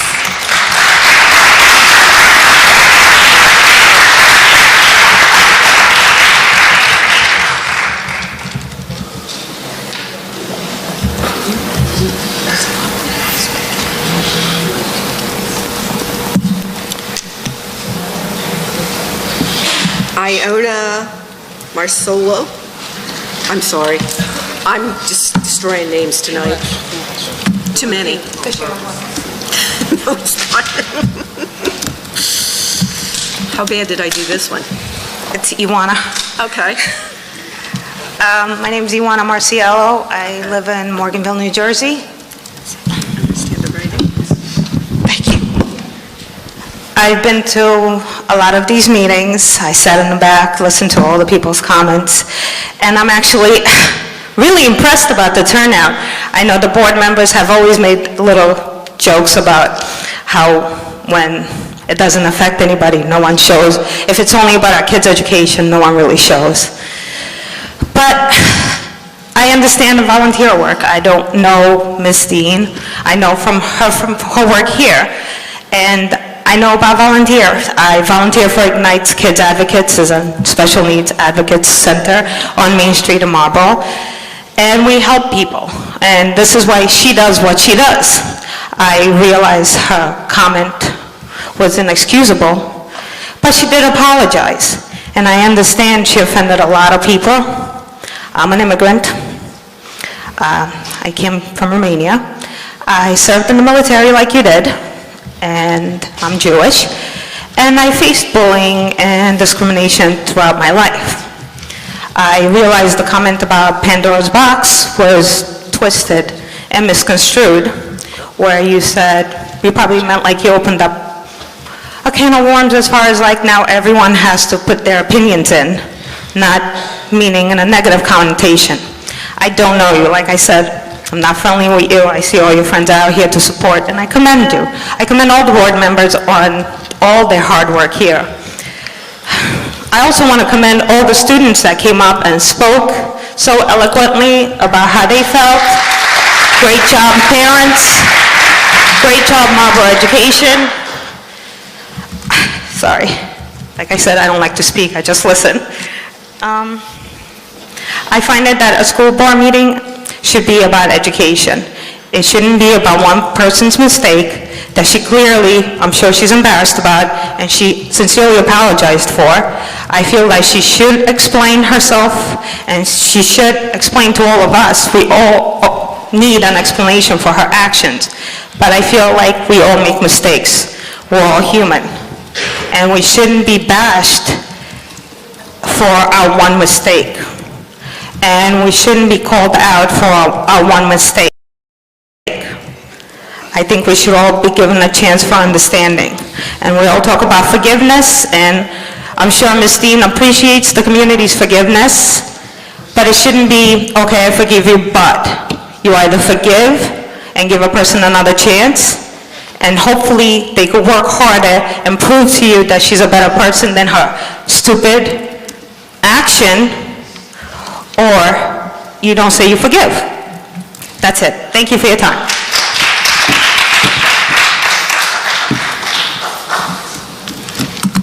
Erica Boylan.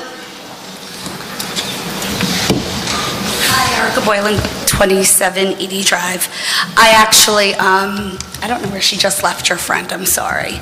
I come home at 11 o'clock every Tuesday also, because I do go to every board meeting.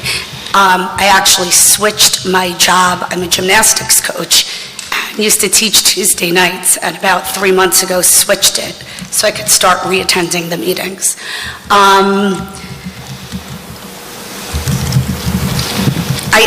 I've made more than probably my fair share of mistakes. I'm not here to question, judge. We've all done it. My concern is I have a niece in the middle school. Recently, one of her friends got into a tremendous amount of trouble for a personal Instagram post that she made. It wasn't regarding anything in school. It was done at home on her personal account, yet she was called to the principal's office, and what I think are severe consequences were given for something stupid that she did. But there were consequences. So I've done it, I've suffered consequences. Just curious as to, I'm not sure if there have been any discussions from the board about if there are consequences or how to move forward with social media. Our children need to be taught the proper ways to use it. Most of us adults need to be taught the right way. We do fast and we do dumb things, but there have to be consequences. And stupid things, I'm using that term sort of loosely, I apologize, but things that we realize might be mistakes, whether they have underlying truths or not, they're really not okay. And if our children in the schools are receiving consequences, then the people that represent our children and make the decisions for our children should have consequences also. What they are, I don't know. That's up to you.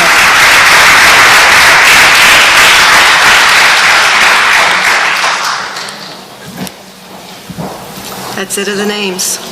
Anyone else in the public wish to address the board? Amy? I was told that at the end when it's finished, I have If you've already spoken, you can speak at the second public session. Amy hasn't spoken. Amy? And then, Amy, if you will, come over and sign in, please. Now? No, when you're finished. My name is Amy First-Tolan, and I live at 7 Jefferson Road. And I'd like to welcome Mayor Hornick, and I would love for the mayor to come more often and, stay abreast of the many challenges that we're facing in education in Marlborough. So, welcome here. I've changed what I planned to say based on everything that's going on, but I have been coming to board meetings for 7 months and working extremely hard with this board in regard to the big issues of high-stakes testing and what Parcc is doing to our education.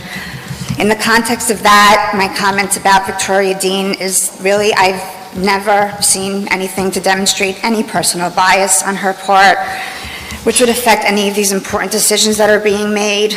To call for her resignation now would be completely disruptive to the real work that's being done at the school board level. And it would be to the detriment of our children.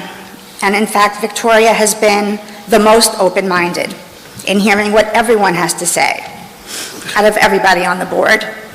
She's made changes for us. She's spoken up for us. And I'm not speaking as a friend of Ms. Dean, but I'm speaking as a concerned parent who's just continuing to fight for the education of my child, and in doing that, for all the children in Marlborough. We've gotten thus far, and we do have policies in place because we've had to, because of what's going on in the education. We do have children who are refusing. I don't agree with principals asking the children why they're refusing the test, and if they're having conversations with their parents at home. I don't think that an 11-year-old would know that it's a diagnostically and instructionally useless test, that it's taking and preparing for the Parcc and all these other high-standard tests are replacing learning. They don't know that it's a poorly designed and confusing test. I don't know how they're supposed to answer that question. It shouldn't be answered. We're undermining the students' creativity to learn and their desire as well. They don't know about this enormous financial cost for this Parcc test and the fact that it's experimental and it's not validated as an accurate test as of yet. However, it is being used to evaluate not just the students, but the schools and the teachers as well. I don't think they know about all the data mining. I am here today to answer any questions that anybody does have. This test can be refused, and that's all we can do at the local level. We will continue to fight at the state level, as we have been, but we need to represent here at the local level, and we will continue to work hard. This test can still be refused. It can be refused at any time. And I can't give out information about all of it. I don't agree with the teachers having to keep up with pacing guides. It's the one thing I want to just say aside from that. The marking period is over in about 3 weeks. They have a number of tests that they have to give out, and they're not there yet. They're asking for extensions, and nobody's giving them extensions. They want to teach the material, but they don't have time. You're actually cutting out subjects so that the teachers can have math all afternoon, so that they don't miss math lessons, so that the common assessments and the chapter tests can be given. I think it's enough what Parcc did to social studies and did to English. I'm sorry, social studies and science. Do we really need to add to that? Do we need to tell the teachers to cut that out of the afternoon, get math in, because we do have the common assessments to give? And you, Dr. Hibbs, you've ensured us that this is not going on, and it will not go on anymore. But it is. And you do know when you need to know. I don't know why Michael Ballone is not here to answer that. And you will, deflect this question to him, but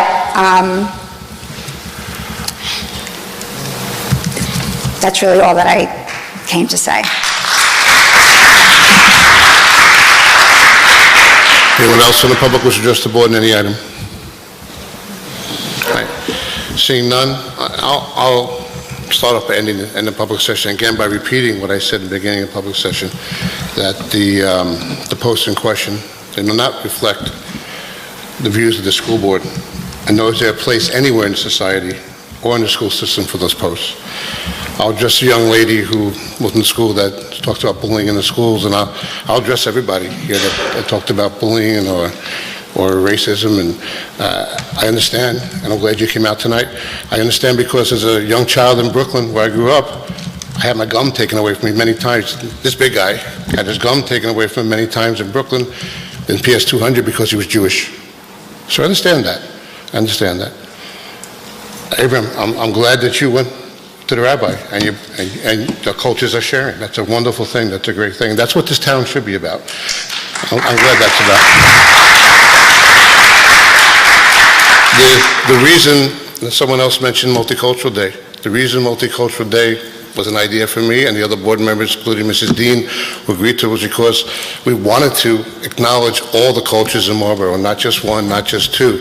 There had to be a way to acknowledge we are a group, a community of multiple cultures, and the majority of the board decided to have a Multicultural Day, so that no one group should be more important than another group.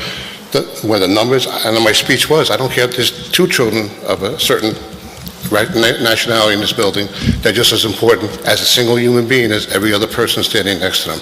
So I just want to make that clear for my own self. Rabbi, you spoke and you asked Mr. Dean to come to your temple to attend. I think that's a good suggestion. I hope Mr. Dean takes that suggestion. And I know is dealing with rabbis because I'm Jewish, and I don't attend temple every week. I don't. I'm remiss. But I know from my past spiritual rabbis that, and as many people say, to forgive, to forget, not to forget so much. I'll say forgive is a virtue. I heard Victoria Dean tonight say that she's sorry. I heard her say be remorseful tonight. I will tell you, I don't go to movies with Victoria Dean. I don't spend time at her home, but my time with her and the board, she's done nothing but come in the best interest of the children of our district. She has never shown any type of racism, bullying towards one denomination or to anybody, for that matter. And her time on the board, I could tell you that she comes to the best interest for our children only. I will open up to one of the board members who address if they want to answer. Anybody want to speak? I'm not exactly sure where to start, so I heard everybody tonight. I heard everybody loud and clear. And I'm not here to defend. Just a little background, I've known Victoria for I've been on the board 2.5 years. I've known Victoria for about a year prior to that through children, through our kids' sports, and through a common mutual friend. In the time that I've known her, and let me preface this by saying if I thought she was a bigot or a racist, if I believed that in my heart, I wouldn't be sitting on the same board with her. I would be demanding her resignation. I wouldn't have done this to begin with. But knowing her as I know her, I have never heard her or anybody else on this board make a racist or derogatory remark. When it comes to the Pandora's box, I don't know how that's getting blown out. There are people in this room that know that I voted yes on the Chinese New Year. And Victoria was very, very, very candid and very outspoken as to why she didn't vote no, why she didn't vote yes for the Chinese New Year. And it boiled down to she was protecting all the other cultures in this room and said, how can you vote for one Let him speak. and not, I'm very respectful when you're up here, so how could you vote for one when the rest of the people will wind up coming in over time and looking for the same thing? They would deserve it. How do you do that? How do we do that without discriminating? Now, with that said, 18 hours ago, I opened up the Facebook and I see that and I was shocked. Disappointed, upset. Yeah, a mistake was made. A big mistake. Victoria has apologized. Do I take that at face value? Yeah, knowing her as I know her, yes. I think the bigger issue is going to be, is Victoria going to be able to mend fences with those that were directly, I mean, we were all affected, no doubt. We were all affected by what happened, but directly affected. Is she going to be able to mend those fences? There's a gentleman from Aberdeen who said before, is this a learning or a teaching moment? Or do we take 6 years or 5.5 years of somebody who has given to this community and throw her out the door? I, for one, am not quick to do that. I think she has to come to terms with the community, and the community has to come to terms with her. This is not about me saying you're off, because in my heart of hearts, I don't believe there was any malice, and because if I did, I wouldn't be speaking. I think it was a big mistake, a very hurtful mistake, and I am not directly the injured party. So I am in the effect that I'm part of the community, but I think that she has to mend fences with the community, and she has to figure out how to get that done, or she has to make a decision as to whether or not she can be effective on this board. That's how I feel, and I hope you can respect that, because I know you're out there saying, I want the board to throw her off. I would find that very hard to do. And again, if I thought that she had any ill will towards anyone, especially after the conversation 3 weeks ago about defending and saying you can't do for one and not for all, you can't offend people. And to see this was a complete opposite. I think it was a huge mistake. And I think it's between the community and Victoria Dean. And I hope you can appreciate that. Thank you.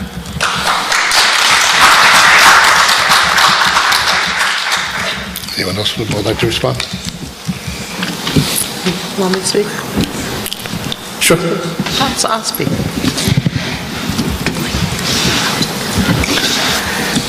You know, we spoke about liking something by accident. I'm going to tell you a very fast story to start off with. Quite a few years ago, my husband needed a new driver's license because he was one of those few people from Hudson County that when you need a driver's license, you have to go to Trenton for it because they were selling driver's licenses from Hudson County, birth certificates from Hudson County. You're laughing because you know I'm right, Susie. And when he went to Trenton and he got his driver's license, he looked at it and he called me up and he said, "You're never going to believe this." And I said, "What?" He goes, "I'm a twin." I go, "What do you mean you're a twin?" And he goes, "Yeah, I never looked at my my birth certificate before." And I said, "You didn't?" He brings it home and he shows me his birth certificate and there's 2 boxes checked. One that says he's a twin and the other one says his birth order. Now, if you check one box, it could be a mistake. If you check 2 boxes, it can't be a mistake. So, he's a twin. He never knew it. He's now 60 years old, and he finds out he's a twin. So, he's a twin. So, you can claim that you, by mistake, check a box. When you look at this, you really can't claim that you mistakenly check it. It's at the bottom of the page. It's obvious that she checked it on purpose. It's as clear as day, and it was up there for a month. It was taken down because of the hoopla. On top of the page, it says, Pandora's box opened. And this was in reference to 2 holidays given by the mayor of New York City, the school district. Now, when I looked up Pandora's box, I wanted to make sure that I understood Pandora's box and my Greek mythology was correct. It means all the evils of the world.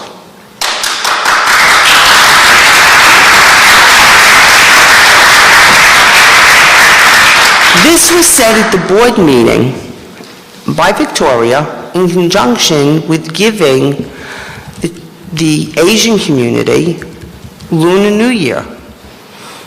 And at the time, I was appalled then that that terminology was used.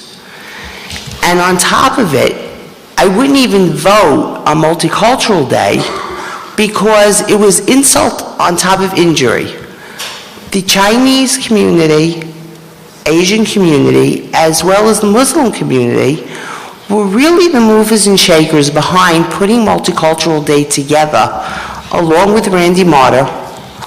Susie, you're shaking your head because I know I was there with you guys, putting that together originally.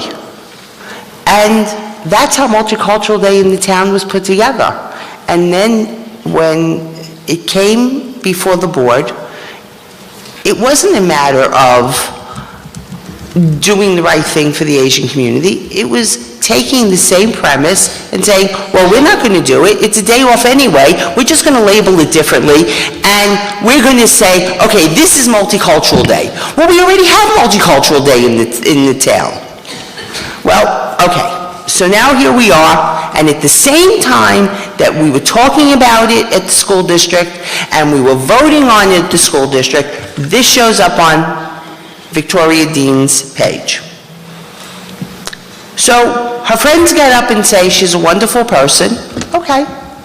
And she's great to her neighbors and she's great for her friends. And she's forgiving, and we should forgive Victoria Dean. But what about the people who make one mistake on planning and zoning? They're harangued. Her husband gets in front of council every meeting. Throw them off. They make one mistake. Throw them off. They make one mistake. Throw them off that board. They're not good people. Every meeting. But this board should forgive Victoria for her one bigoted, anti-Muslim mistake. But everybody should never forgive anything else that anybody else did, their one mistake that might not even have anything to do with planning or zoning. It might only have to do with their personal issues. But we don't have to forgive them, but we should forgive Victoria. And she sits here as vice president of the board, who will be the heir apparent as president next year, but we should forgive her. Well, no, I'm sorry, I don't forgive her.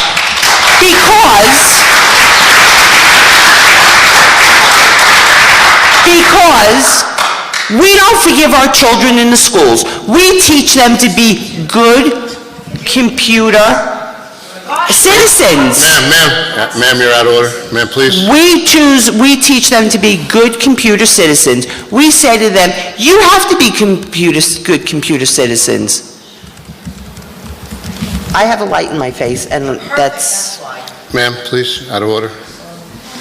We are told we teach them, you have to be good computer citizens at home.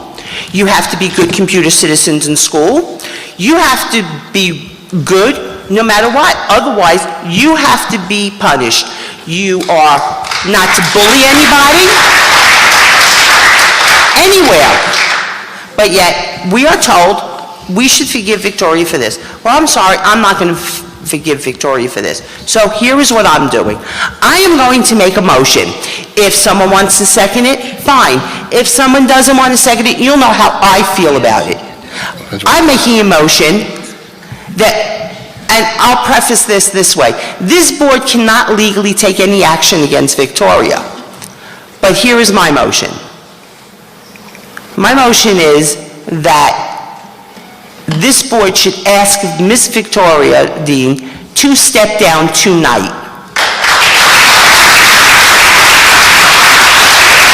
So if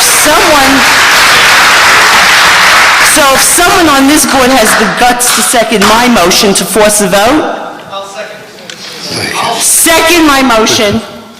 And if you don't have the guts to do it, that's fine. At least I have the integrity to make the motion.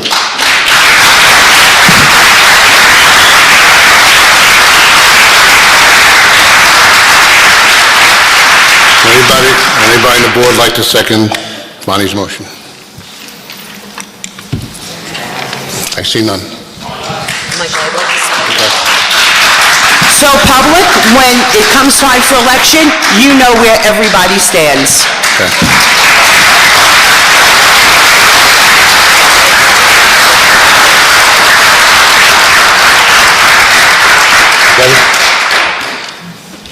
Hi, everybody. Hello? Ma'am, you're out of order, please. I'm on. Am I on? Oh, I have one other thing to say. Debbie's speaking now. I have one other thing to say. It's okay, go ahead. Bonnie, let her finish, then you can speak. Oh, all right? All right, she said okay. The one other thing I have to say is, we took a vote here, and as far as political on this board, I've been accused of bringing politics to this board. There was a vote taken here for a substitute. 2 people on this board abstained. It was for Cheryl Metzger.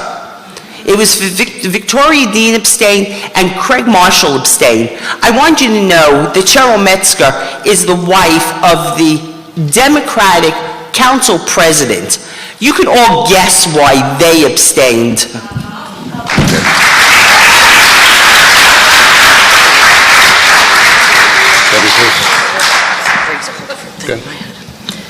Hi, everyone. I really do appreciate, as I said a few weeks ago when our wonderful Asian community was here, and I do appreciate the Muslim community coming out.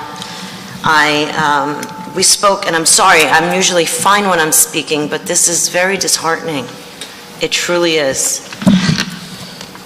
We always speak about loving our melting pot here, and we do love it. And I wish you were all here, and I wish you would go back and watch all the videos that we stand up here and we talk about every single child, like Mr. Lewansky said. It doesn't matter to us if it's 1, 100, 1,000. We want all of our children to feel loved, welcomed, disabled, regular, anything, whatever it is, and we fight for that every time we're here, every time. Now, I'm not going to speak about her, Victoria's inadvertent click, whatever you call it. That wasn't my finger, okay? And I don't think other people should be making comments about somebody else's touch. But I did want to say that there were a lot of definitions that were thrown at us today. I want to say a definition too, because I am so disheartened. I know Victoria for several years, even before I got on the board, because I was there for many, many, many meetings, fighting for our children, always talking, always communicating with, well, not Dr. Hibbs at this point, but our past, our previous superintendent, Mr. Lulansky, other board members that were here, and they're always welcoming in bringing all the community members in. And I'm here, and her husband gives back to the community just as much as Victoria does. He used to coach one of my children, and I don't know if you know, when you have a team, you draft your children. You should have seen our basketball team, okay? It was beautiful. It wasn't all Italian or all white or all this or all that. It was beautiful. It was of every descent. Anyway, going back to my definitions, because earlier there was a lot of definitions being thrown at us. This is a definition that I'd like to share with you, and it's slander. The action or crime of making false statement damaging to a person's reputation. I sit next to Victoria now, and I'm telling the public she is an upstanding woman who is not racist, and I'm sure, as she had told you earlier, she is very sorry of this action that she pulled. And if you are concerned about your children moving forward, and Susie, you said you weren't very good at speaking. I thought you were wonderful at speaking, actually. You should think about running, but that's just a comment. We are so open to everyone, and we really do love this melting pot. And when that Pandora's box was mentioned a few weeks ago in public, I think we were actually here, weren't we? In public, it was not with evil spirits or anything. It was that, exactly what Mr. Lulansky said. We want to notice all our cultures here, not one and not two. We want to see everybody. Thank you. Anyone else like to respond? Go ahead. There's a lot of things that I could say, but I'm not going to, because I don't feel it would be the right thing to do. My friendship with Chris and Victoria Dean was brought into question earlier. And there is no doubt that I consider myself an extremely good friend of theirs. Can I be objective when it comes to certain behavior of my friends? Yes. I am of the Jewish faith. I am not an Orthodox Jew, but I do practice holidays. My two sons went to yeshiva. I have been the victim of anti-Semitism over the years, so I do understand what it's like to feel and to actually be attacked or intimidated because of whether it's what you wear, what you don't wear, what you look like, what you don't look like. I went to school in the Midwest back in the mid to late 70s. And for many people there, I was the first Jew that they ever met, to the point that some of them came up very close to the top of my head to see if it was really true, do we have horns? I was also questioned as to whether or not I could address when a friend of mine does something wrong. And the answer to that is yes. I have friends of mine who actually, I should say, they're no longer friends of mine because of things that they've said, whether it be to me or to other people. So I do consider myself somebody who does judge character. And for the gentleman who referenced my personal Facebook page and how they see me socializing with the deans, I'm proud of it. I have nothing to hide from that. So I'm not sure why that was even called into question. One thing I've learned in being friends with Chris and Victoria Dean is that nobody has to defend their actions. They will typically, at least from my experience, they take full ownership of whatever it is that they do, right or wrong. When they are falsely accused, I will speak on their behalf, not that I have to defend them, but if it's to offer an explanation, I will gladly do that. What I find ironic this evening a little bit is that a couple of the people that spoke, I've actually been victims of their lies and of their other untruths. So they sit in the back of the room now with smirks on their face, and that's okay, because you know what? That's what life is. People have freedom of choice to say what they want.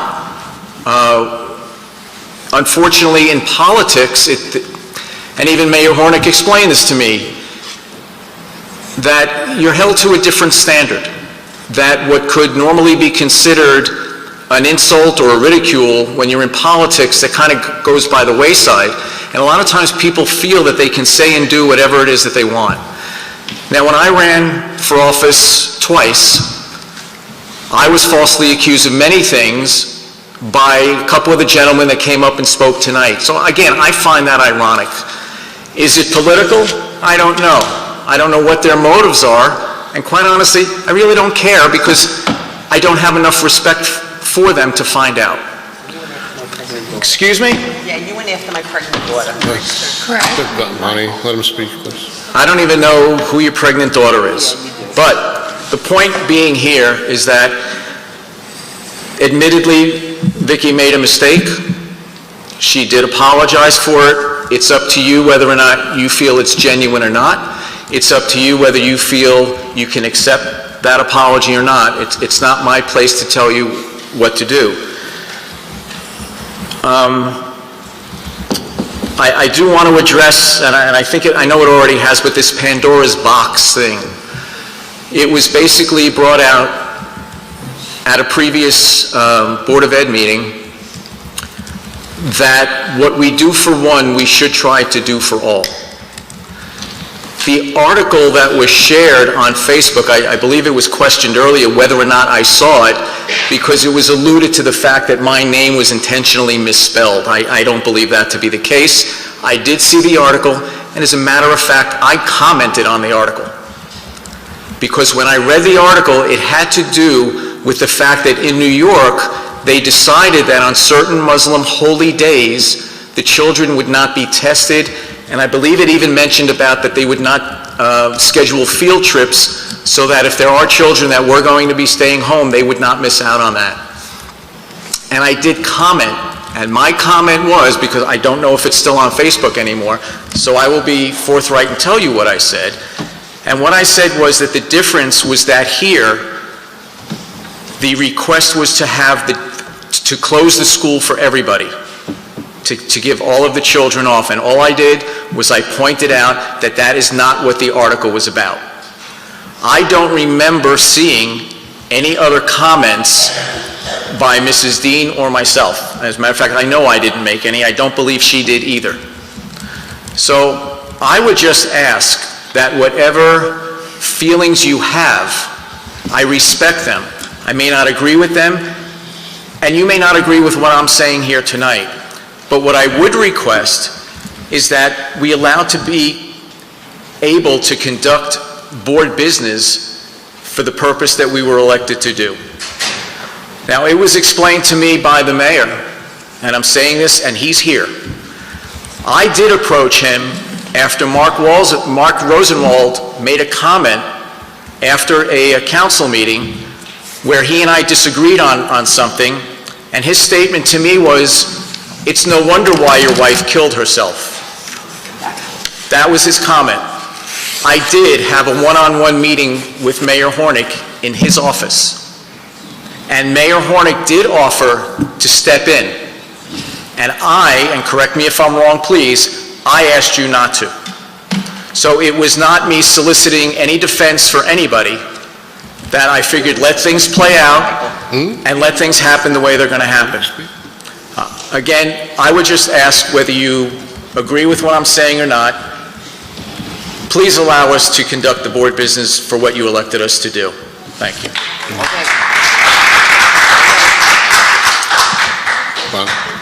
Lonnie? Since Mr. Am I on? Since Mr. Marshall elected to air some dirty laundry, which had no place here, I chose not to air any dirty laundry here. Let's recap the last, I didn't falsely accuse you of anything. Craig, please let Bonnie speak. You did.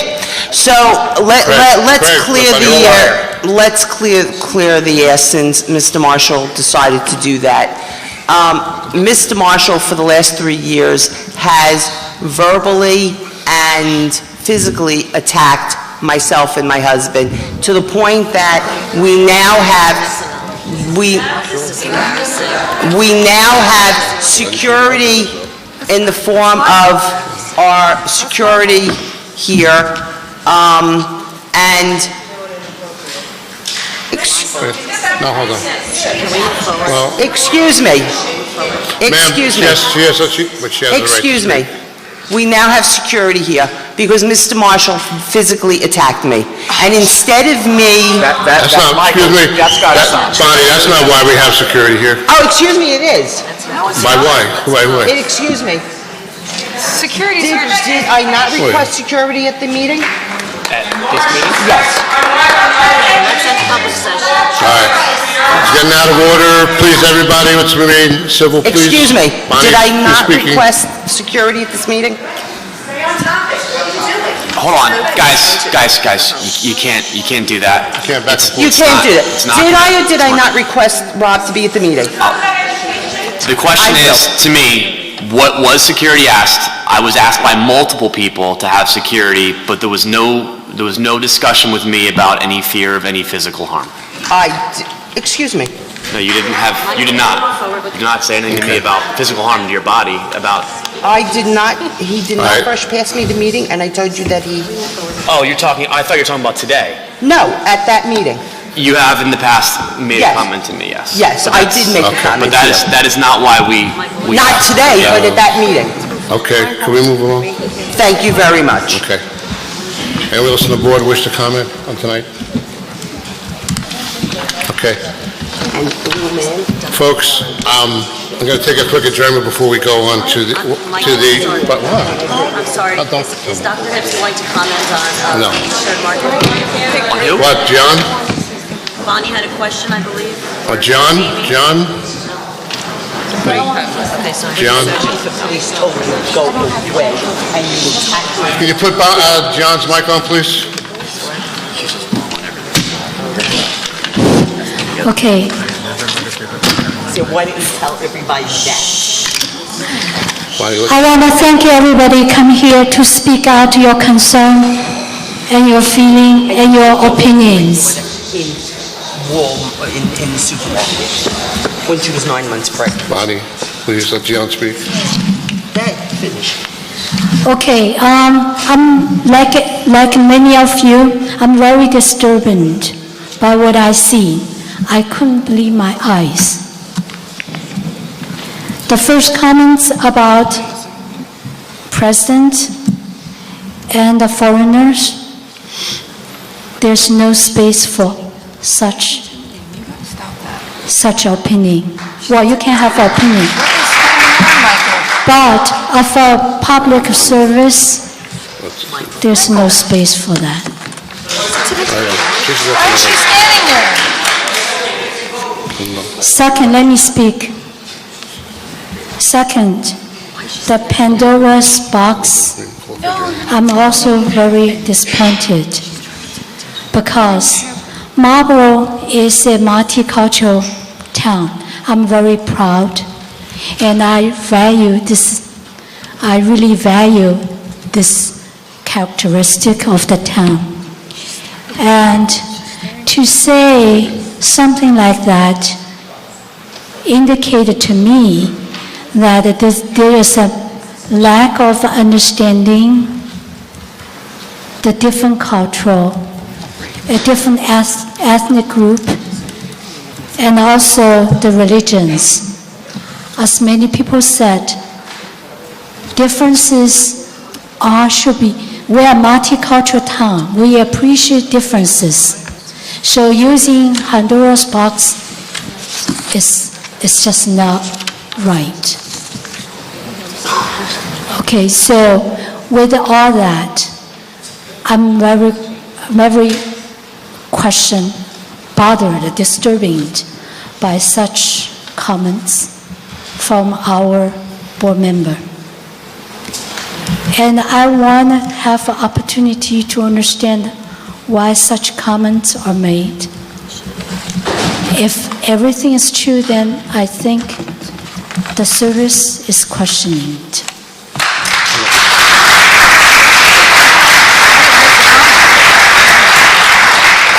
But I do want to hear the explanation why that happened. That's why I'm not second yet. Okay. Thank you. Before we continue with the budget, I'm going to make a motion to adjourn for 15 minutes. Quick recess. I'll give an explanation to Gian. I stated, Gian, at the beginning of in my statement, they were not my statements. I didn't make the statement. I didn't write the statement. It was a comment that it was a lapse in judgment. It was bad. And people said, Vicki, don't say lapse in judgments. I'm honest. I wear my heart on my sleeve. Don't accept, I've been told and advised so many ways, but I'm going to tell you how I feel. I had my phone, scrolling through the phone. The friend of mine, I went to school with him from grade school. He made a comment on the article that I posted in reference that we had just gone through weeks of conversations about Lunar New Year. I stated, maybe I shouldn't have used Pandora's box, but I don't see it as, when I stated it, it wasn't to let the evil out. I meant like a can of worms, like when are you going to stop? Because we can't honor one culture over another culture. So when I made this statement, I'm like, if you open it up, then you can't discriminate to anybody that's going to come and say, I want this holiday off, I want this holiday off. So I was scrolling through and I put that article up and I tagged Craig because it was just to let him know, Craig, read this article. This is what New York State just did.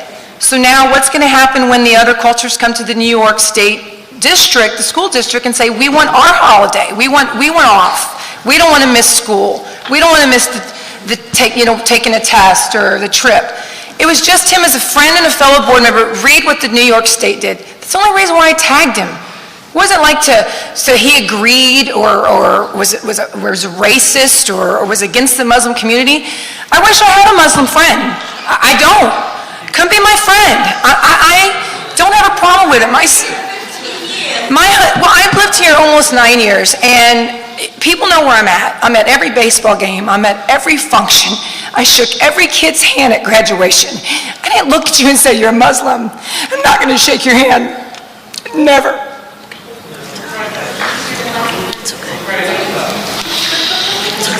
I want to know why a fellow board member is sitting off the dais as I'm speaking. I'm just questioning that.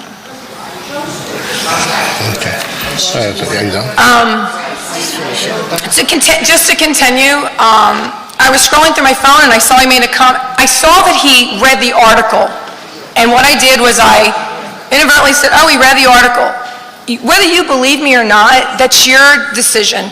It was not malice to say I'm against Muslims. I didn't say raghead. He did. That's him. Hold on, I'm talking to you. You can't back and forth, sweetheart. No. Just finish it. No. Are you done? Okay, just keep going. I already said it was a lapse in judgment. Maybe I should have deleted it. When they called me and said, Mrs. Dean, you have this post up there and it's offensive, I had to go try to find it. It was a month ago. Nobody approached me. I just, like I said, I was going through my phone and just how many likes and how many, I have friends and how many things that are on my Facebook. It was wrong. I'm sorry. I am not a racist. I'm not against Muslims. I'm not against Jews. I'm not against Indian community. I'm sorry. I'm not. And, it's your decision whether you believe me or not. I feel like I have always been open on this board. I have always served this board with as much integrity as I can. And I have always anybody's approached me, I've never turned anybody away. If they've called me, I've directed them in the right direction. I've never stepped my bounds. But Gian, they were not my statements. I didn't make the comment. Did I inadvertently acknowledge somebody's comment, acknowledge what they had done? I did, and I did. I accept. So now I understand. But they weren't my statements. I got emails from people that said, your husband made these statements, you made these statements. They said I should be flogged. You know, after the Chinese New Year, somebody came to us and wished us bad luck for the rest of our lives because we made a decision for the entire community. Is that okay that the Asian community, we were respectful and people came up here and said, we will take over your board and we wish you bad luck for the rest of your life? How am I supposed to take that? Die an awful death. You know? No back and forth. Don't answer. I'm done. You're right. I'm done. Thank you. Joanne? All right, please. I understand now. Can we move forward? Please, there's no back and forth, ma'am.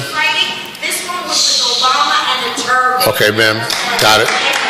Ma'am, we cannot back and forth. That wasn't the picture.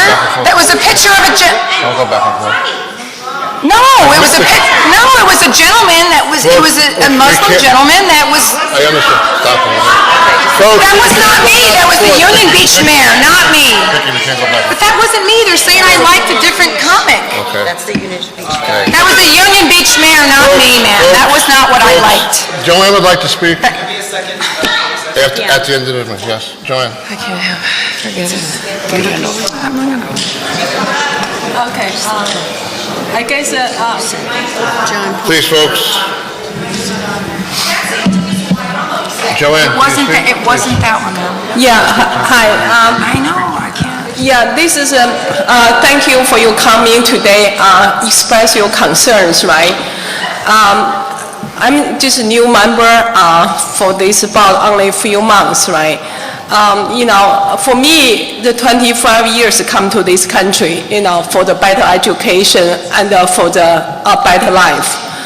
For the working for the America, the big corporation, we have the really melting pot for the leading engineers from all over the country to make the American the better country for now. So, we have the common bond, right, to respect each other. We have the what we talk to each other colleagues, we have to say what we need to pay much attention what to say. We still have the boundary line, you know, say we cannot beyond that boundary line, that will be common bond by the law of the corporation. So that's the way, when we come, the first time we come to the board, right, we will have say, we beat the board member, we respect to each other too, right? So being for the, you know, Victoria, the common Victoria make, right? The, you know, for the post through the media, and to me, you know, I would say, you know, we have to. Being the, you know, public official, we have to know what we need to say. We have to say what is the public, you know, to other people too. You know, you mentioned you know, this big public session the second time at you know, for the being a Lunar New Year, in the Lunar New Year, for this is we come to we have juries, we come another Muslim, you know, for the you know, people come to group come down here. We respect them, you know, dearly.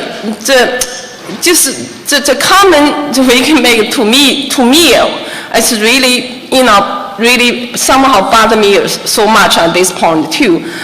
That's why I would say the decision I think we had to make by herself. Would, you know, its apology will be accepted by the public or not. That's what my comment. Okay. I'm going to ask for a motion to adjourn. What, Derek? Okay. I agree with what... Microphone. Is it on? Yeah. I agree with what John said earlier. And Victoria apologized for what she had done. She explained herself. It's really up to the community whether they wish to forgive or not. whether they wish to forgive or not. But you also have to look at, does one action define a person totally? That's it. And we're here to control, we're here to conduct board business, and there's a lot of stuff, there's other things that are going on, and I think we, as a board, we need to look. Please, sir. Please, sir. You done? Going back and forth like this is just absurd, and it's disrespectful on all counts, and it's uncomfortable, and it's just not okay. And it's enough already. We've listened to the public, we've listened to the response from the people on the board. It is now between Mrs. Dean and the community, and that's it. And we'll take it from here. And that's all I wanted to say. Motion to adjourn for 15 minutes, seconded by Debbie. All those in favor? Aye. Aye. Anybody against? Adjourn for 15 minutes. All right, we're back in session. Before we start the continued review of the budget, I've asked Dr. Hibbs to comment on the Parcc refusal numbers. Yeah, give me 2 secs.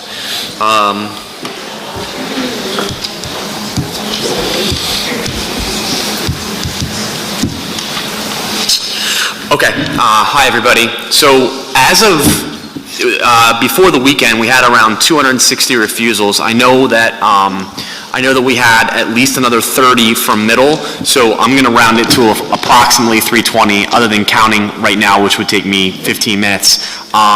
So I'm going to give you the approximation of around 320 refusals, which is about 8.5% of our testing population. 8.5%? No, just us. No, not including the high school. It's not including the high school. So we, K through 8, middle carries the majority.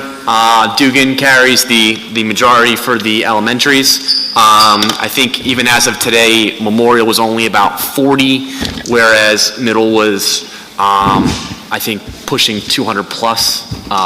So all in about 8.5%. Thank you, sir. What do we potentially lose? Oh, you mean as in like because of that 8.5%? So no one knows. Mrs. Rosenwald asked, what can we potentially lose because of that 8.5%? Because the ESEA waiver says that we have to test 95% of our kids, and we're obviously not there. There's she asked potentially. So, and I'm saying I don't know. My gut tells me that nothing will happen. But what could the federal government do? The federal government could come back and slap New Jersey on the wrist. They could talk about funding. That's what they can do. Will they do that? I don't think they will, but it's not for me to decide. Okay. Okay, thank you, sir. We will now continue to the continued review of the entire budget. Cindy, do you have anything to open up with on budget? Or? No, I don't. We had questions last week about numbers. Yes, I sent everything home. Everything was in the green notes. And do any board members have questions about the answers? Okay. We asked Dr. Hibbs about the 2 math specialists, if they could come back with the data as far as, remember, the children. How did you word that, Deb? Remember you had the... Yep. About the BSI data? Yes. Yep. So essentially what we pulled out was the math BSI breakdown in grades 3 through 8. Grades 3, and then we're talking about students that qualified for BSI. Now, this is not the actual numbers of students in BSI because some parents will elect to not have their kids take the services. So in grades 3, 84, grades 4, 91, grades 5, 97, grade 6, 36, grade 7, 80, and grade 8, 157. So if you look just at this year's 6th, 7th, and 8th, you're talking about, 160 and 80, which would be 240, 240 and 40, roughly 280 children out of roughly 2,000, which is considerable. And if you look at the grades 3, 4, 5, as they filter back through, you're really looking at 90 times 3, which is about 270-ish students. So almost 300 out of roughly 2,000. A significant amount. Okay, I'll open up the general budget to the board members. Do they have any questions?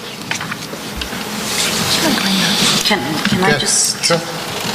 So the roughly 200 and whatever it was, Dr. Hibbs, I'm sorry. Yep. The 3680 and 157, just for this year's example, how do you think that's going to change for next year because of the decline in student enrollment? Well, I don't think that we're declining that much. I mean, honestly, our projection said that we were going to decline, not significantly, but I don't know that what, our actual numbers are showing that. So, I mean, this obviously is going to have to be, I don't want to use the word assessment, or I'm going to get hollered at. We're going to have to see where our children stand as of next year for these numbers. But I mean, to me, you would simply take the 5, 6, and 7 and look at those numbers. So I mean, I think I know why you asked the numbers, and it was a great question. The question is, do we really need one at each middle school? And the answer absolutely is yes, you really do. You're really not going to make the dent into helping our children the way that we should by putting one person and splitting them between 2 buildings. It defeats, essentially the whole purpose behind it. Coupled with the fact that they still do lessons for teachers, and they also deliver professional development to the staff and are a tremendous resource. So, looking at roughly, 300 children, it wouldn't work the way that you'd want it to work. All right, thank you. Absolutely. Anyone else on board? Cindy, could you, for transparency, before we vote on the next item, just give the overview of the numbers, percentages, the totals? I'm sorry, an overview? Just an overview of the numbers that we'll be tentatively accepting tonight. Don't mind, please? Sure. The total expenditures in the general fund budget is $81,661,214. The revenues from that that we expect, other than the tax levy, is $13,653,676, which is primarily made up of state aid from the state, and taxes to be raised is $68,007,538. The special revenue, while it's listed in the budget, it is only listed in the budget for budgetary purposes. There is no vote. It is made, special revenue is primarily all of our grants, but we put it in there because we budget for the grants, 85% of the grants. The grants are the Title I, Title II, Title III, and IDEA preschool, and the non-public grants that go to the non-public schools. And debt service is for our facility projects. They are for the total expenditure debt repayment we're paying this year back in 15-16 is $4,655,732. State aid is $714,099, and taxes to be raised is $3,941,633. This is to pay back the debt and the refinance debt on the Early Learning Center and Marlboro Memorial Middle School. Thank you very much. You're very welcome. Okay. Debbie, would you mind reading financial and business resolutions, starting on page 4? Financial and business operations matters. The superintendent of schools submit the following resolutions for approval. Number 1, adoption of 2015-16 school year tentative budget. 2, travel and related expense reimbursement 2015-16 school year. 3, adjustment to the bank cap. 4, school bus advertising. 5, resolution of the Board of Education of the Marlboro Township School District in the County of Monmouth, New Jersey, authorizing the submission of other capital project documents to the New Jersey Department of Education. 6, approval of proposal for professional services for partial roof replacement at Marlboro Middle School. I so move. Thank Thank you, Debbie. Seconded? It's not on. Seconded by Dara. Discussion on financial and business? What? We need to discuss that. What's that? We're going to discuss that same as an RFP? Yes. I'd like to clarify a couple things. Okay. No, this is just the adjustments. Wait, Cindy has some clarifications, and Bonnie. I want to clarify a couple things. Number one is that the third resolution here is the adjustment because we are using bank cap this year. We're using $2,990,414. Bank cap is money that the district has saved over the years by not going to the whole 2%. And we have gotten that money over 3 years, so we are using that. This is not all that we could use this year, but we are using a good portion of our money. So in 15-16 and 16-17, we have $1,899,000 that we could go above the 2%. So that's what the bank cap is. School bus advertising is self-explanatory. We got 2 new ads. The resolution for the submission for the partial roof replacement is in the 15-16 budget, has to go to the state to be approved for the project. It does not, because the only money, and I want to clarify something I said last week, is that the only money that is available from the department is ROD grants. ROD grants are not available right now. So there is no money from the state that's available for any projects. So therefore, we just have to get their approval on the project and then we get it underway. But if there is money available, if there's a ROD grant that's going to be available in the future, we will apply for it for the second half of the roof project. That will be doing the other half in the 16-17 budget. And resolution number 6, we explained this is for the architect to get going on doing the work for the roof so we can get this done this summer. What? Bonnie had some. Yeah, no, I want to, okay. I'm voting no on the budget, and the reason I'm voting no on the budget is because when Cindy started the budget discussions with the statement, we are $2.4 million in the red before we even started our discussions, and it was because of our contractual obligations. I have to vote no because I voted no for the contracts knowing that they weren't sustainable. I tried to make the board look at the contracts during negotiations in a different way, and it was to no avail.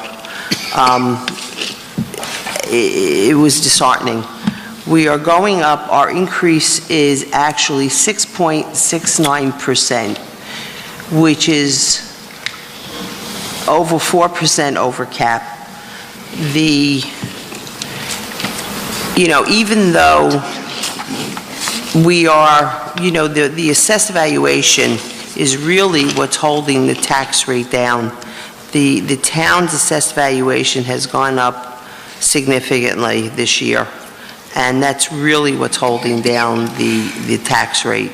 And even though I know that Cindy and Dr. Hibbs worked very hard on this budget, and it really is not a bad budget by all means, and Dr. Hibbs really needs the 5 positions that he put into the budget. They're needed, and I was the one who kind of early on said, the math facilitators take the 2, and let's see where that takes us. I believe in that, instead of the 4 extra ones that he really was looking for and feels that he needed. But let's go for those extra 2. And I was the one that said, the 2 extra buses to put into the budget, and I believe that's the right thing to do. But again, I voted no for the contracts, and it's because of the contractual obligations that we are in the red, and those were negotiated by this board, and I don't feel that we did a good job negotiating it. I don't feel that we looked at the right things in negotiating it, and because of that, I have to vote no. And you'll understand, Cindy, Dr. Hibbs, why I'm doing that. Debbie, you had something? I did. Let me ask the easy question first. Cindy, the adjustment bank cap on number 3, I know we're not using the 1.8 or 1.9 approximately. When does that expire? I just wanted an expiration on that. Sorry for throwing that at you. Might have it with me. It's okay. If you want to email it, that's fine. Give me 1 second, I might have it. It's split in 2 pieces. I thought I did have it with me. It's split in 2 pieces. Some of it expires next year, and the following year, the other piece of it expires, but I don't have it. What's the question? The expiration of the Sin, I 1.9. I think that next year, wasn't it roughly 1.1, Sin? And then the year after was, I think, 247,000. It was something along those lines. It was a big chunk. There was definitely around $1 million, from what I recall, because in our kindergarten discussions, there's going to be staff that would be needed if you go that route. I think Cindy can find it, but I think that those are the rough estimates. That was the question, right? What's Yes. going to? Yeah, I thought it was like 1.6 and 247. Yeah, So- that could be right. Which would be close enough. Is that okay? Yeah, that's fine. I'll send you the It's exact fine. numbers. It's fine. Is there a second question? I guess it's more of a comment now. I was kind of taken off guard. I just wanted to let the public know that we have sat here over and over and over again to try to decrease the increase. And we have asked Cindy, this is a sustainable, this is a sustainable budget, correct, Cindy? Yeah, but each budget stands on its own because you don't know what your revenues are. But I will say this is better than what it was, because what you're not relying on is, in previous years, you relied heavily on, and if you look, and I'll tell you the page to look at because it's important to look at. If you look on your revenue pages that I sent you home, okay, and go to, you might not have them in your tabs, but if you look at, it would be tab 6 if you have your book with you. But if you look, let's just go back to 13-14. We had $4 million that we used in excess surplus that we used to do our projects with, but you also had money that we took money out of budgeted fund balance. So you had that last year for this year, you had excess surplus of $1 million. And then we budgeted $992,000 out of this 13-14 budget last year. So that's $2 million. We're down significantly from that. So you're not relying on savings anymore because your budgets are getting smaller and smaller. So you don't have any money anywhere anymore and stuff. So sustainability, you're much better off than what you were in the past, yes. Okay, I just wanted to add, at least for my comment for the vote, we're never going to have a budget that we all are 100% for, and there's definitely priorities in every budget. I mean, I know I'm the tire kicker, Dr. Hibbs, but I respect our educators. I respect our board, that we try as much as we can to be very transparent and not increase taxes for unreasonable things and just for the necessities of our children and the better of the district. And for that reason, I will be voting yes, and I will be owning that vote because I don't believe in sitting here and listening to Dr. Hibbs and Mr. Ballone and everybody else who are the educators and going back and forth on the ideas and not owning this budget. So thank you, Dr. Hibbs, and thank you, Cindy, for doing the best that we can. You're very welcome. Thank you. Any other discussion on financial business? John? For Cindy, what is our tax rate from last year to this year? The last year. What the tax rate, what increase is going to be? Yeah, I'm asking is the tax rate from 2014 to 15. The last year? Well, we're the last year's, the previous year, we're already done. The previous year was 1.8 cents. Last year's 1.8? Correct. 1.2. Okay. This year we have a 6.6. Now, you're looking, I'm talking about, we've got to, you can't mix apples, oranges, and cherries, as I call it, okay? So I try not You talk to. of percentages, or you talk about cents. My world is cents, okay? If you're talking about percent, that's, Okay. How much did the budget go up last year? I don't have that with me, I can't tell you that. How much did the tax rate change? I can tell you that. Budget last year. 1.8. The tax rate changed 1.8 cents last year. I can't tell you what it increased the previous year. I could probably find it. So what you give to me is the Tax rate cents, change. 1 cent. Yeah, it went up, the For budget every went up thousand- 1.8 cents. For every $1,000? I'm sorry? 1 cent for every $1,000? I try to understand what you give. 100. 1 cent Just for trying to every understand the impact on the $100. home, Try to do a calculation. I think. Okay, last year's, it would have been $91 on a $500,000 home.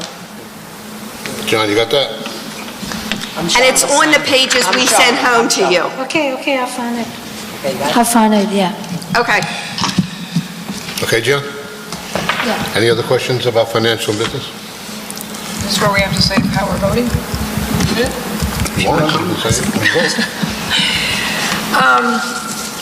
I'm going to vote yes. Is everything in this budget I agree with? No. Were the contracts negotiated incorrectly? I mean, there was things in the contracts we didn't like. There was things that are, that we had to put in. There was things that we gained a lot from the contracts. But, as we sit here and, Dr. Hibbs is our educational leader and he tells us what he wants what he asks for, what he recommends, and we agree. And I stressed last week, remember, we're agreeing to this. We're saying he wants these extra people. It's going to be in the budget. We're going to own the budget. We're going to own the increase. We're going to own, since I've been on the board for, I think, 2 years or 3 years, Cindy, we didn't increase at all. And then 2 years? We never went over cap. We never went over cap. Right. Never went over cap. We never went over cap. For 2 years, we didn't even go to 1%. We were decreases. We were very conservative. And believe me, I don't want to raise taxes. But I'm not going to sit here and say, put everything in. I'm right behind you, but I'm going to vote no. So I'm going to own my vote. I'm going to own the tax increase because it's for the better of the districts to move it forward and to provide the children what they need, especially with the math specialist. And thank you, Dr. Hibbs. Thank you, Cindy. And I encourage other board members to remember, you put it in there, you need to own it. Anyone else financial? Correct. I was not on the board when we had the previous negotiation, so I honestly can't speak to that. But what I will say is, from the time that I am on the board, whatever budget discussions that we've had, every question that I have raised has been, I believe, appropriately responded to by both Cindy and Dr. Hibbs. Dr. Hibbs had asked for certain staff additions. I think we vetted that process fairly well. I believe that the requests are justified. We actually asked Dr. Hibbs on a certain scale, what is a must and what is just a nice to have, and I believe that he effectively and appropriately responded to that. So again, I would like to echo and commend both Cindy and Dr. Hibbs. I know what it's like to prepare a budget, especially this size, and a lot of thought goes into it. So I want to just thank you both for doing the due diligence that you've done so far, and I look forward to continuing going through this process with you in the future. Thank you, Greg. Thank you. All righty. Anyone else? Financial. Cindy, please call the roll. Happily. Mrs. Cow? Well, sorry, I still have one more question. Hi, John. Go ahead. All right. I do have problem with this tax rate. I know I went through all the meetings and we discussed all the proposals, but when we come here, recognize the tax gonna to be increased by 6.69, I do have concern. But that's Mrs. Cow, that is not the increase. That is how much the budget, the tax levy went up, but that's not what the increase is going to be in taxes. This is your tax increase. Because, Jan, because the ratables went up so much, the net effect that the average taxpayer is going to feel is not going to feel like that. Well, I try to understand this. So my understanding is that if we have tax rate 2% increase, then we do not need to have community approved. But if we go above 2%, then we need. Not for bank. That's not the case? Not for bank. No. Jan, Okay, so let me ask questions. So overall, we're still under 2%? No, we're not under the 2%. What is happening is that you can go above the 2%, you use your adjustments, which could be if we had, and we would have had to use them before we went to bank cap, if we had the healthcare waiver, which the healthcare waivers for your costs that exceed, that wasn't available. There was nothing, we were in the negative for that. There was no other waivers available for us, so the only other thing we had was bank cap. We are using bank cap. Legally, we are allowed to use bank cap. We do not ask the voters for any permission for that. So with this bank cap, then we are okay still under the 2% because above 2%. You're not under the 2%, no. I'm very concerned. Do you know, John, so... Okay, I think I got my answer. Okay. Yeah, thank you for that. Please call the roll. Mrs. Cow? So you have to vote, yes or no? Oh, yeah, I'm okay. Mrs. Lou Riddell? Yes, first of all, yes, thank you so much for the Cindy do the wonderful job on the budget for the whole book, step by step with Dr. Hibbs. And I say yes. Thank you. Mr. Marshall? Yes. Thank you. Mrs. Rosenwald? No on 1, yes on 2, no on 3, and a yes on 4, 5, and 6. Mrs. Dean? Yes. Mrs. Ennie? Yes. Mrs. Matos? Yes. Thank you. Thank you. Mr. Lalansky? Yes. Okay, I'll move us on to a... Thank you. Sure. I just want to thank everybody. Thank you very much. I think Marlboro absolutely got better today in what you just did, and we'll make you proud. Cindy and your entire business office, you worked very hard on this budget. I want to commend you. Hard work. Thank you, and you're definitely right kind of people. Great job. Thank you. Thank you. I'm going to add to that Marlboro got better when you walked in this building, and will continue to get better as long as you're here. Thank you, sir. I appreciate that. Thank you so much. Thank you. Okay. Mike? Yes. Before we go into public session, can I ask you a We got a question? referendum talk first, but go ahead. Oh, I'm sorry.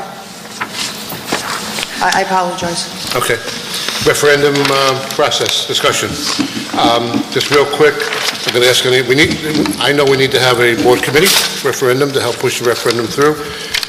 If you're interested in being on the board committee for the referendum, I can get up to 4 board members on the committee.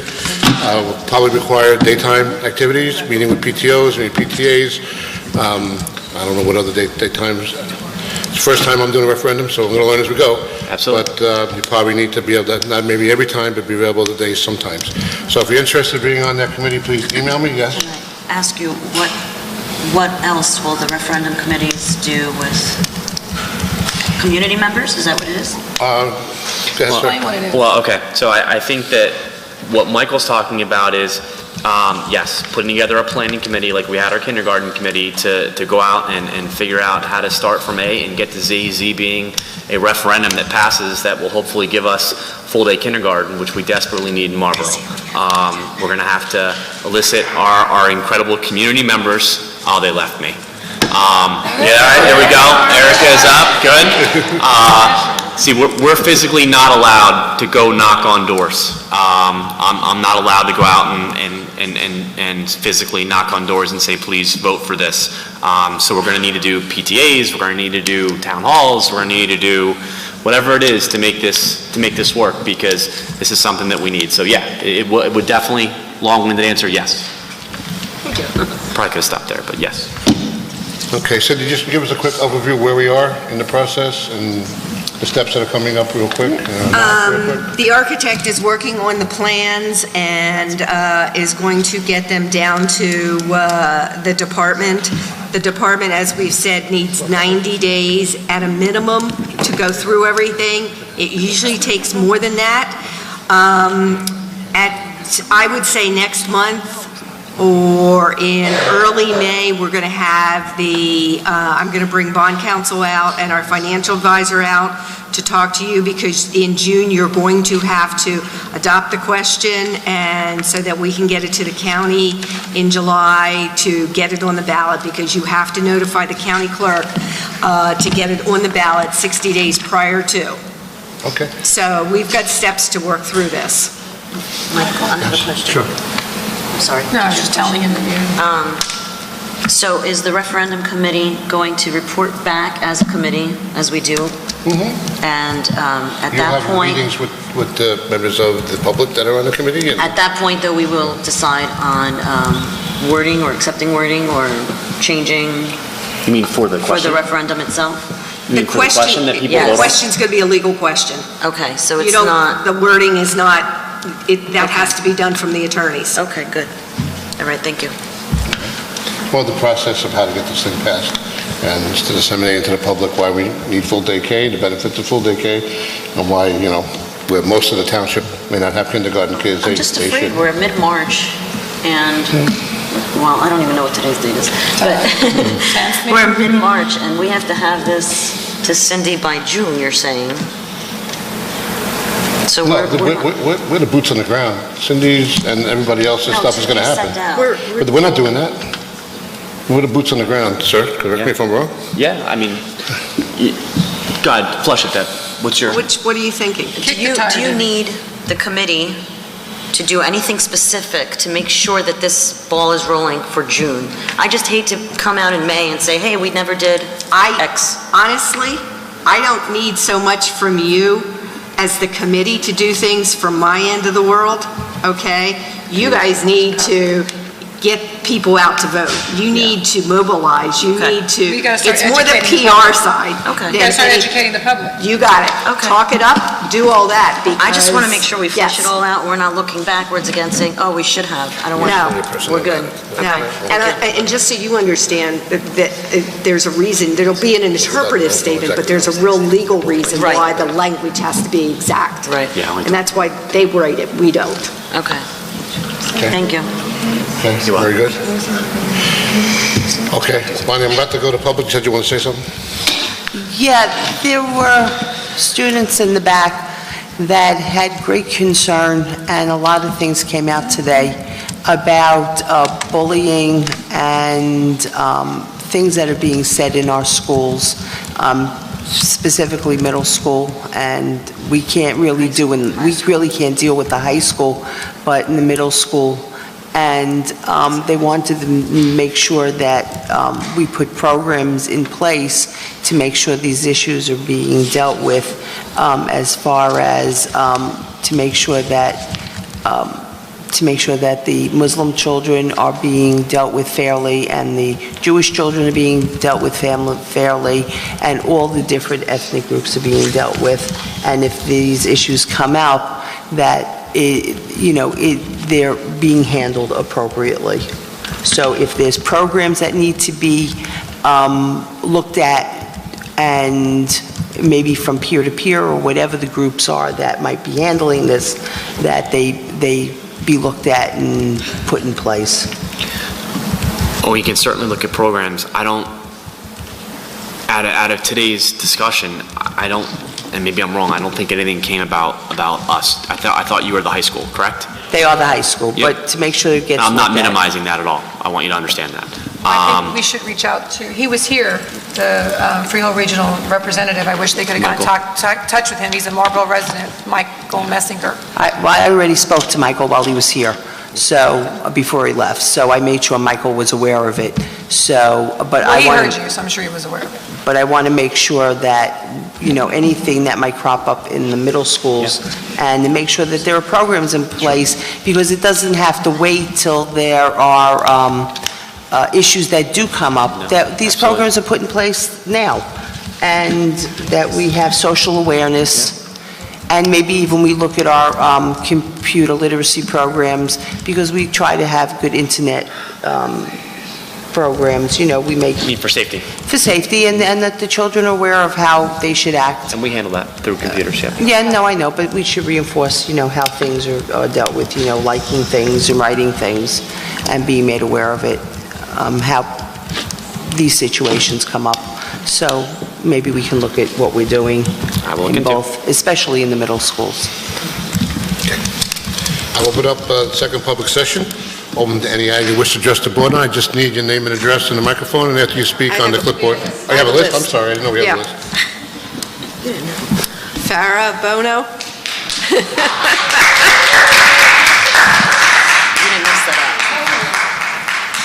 Hey, Farah. Hi.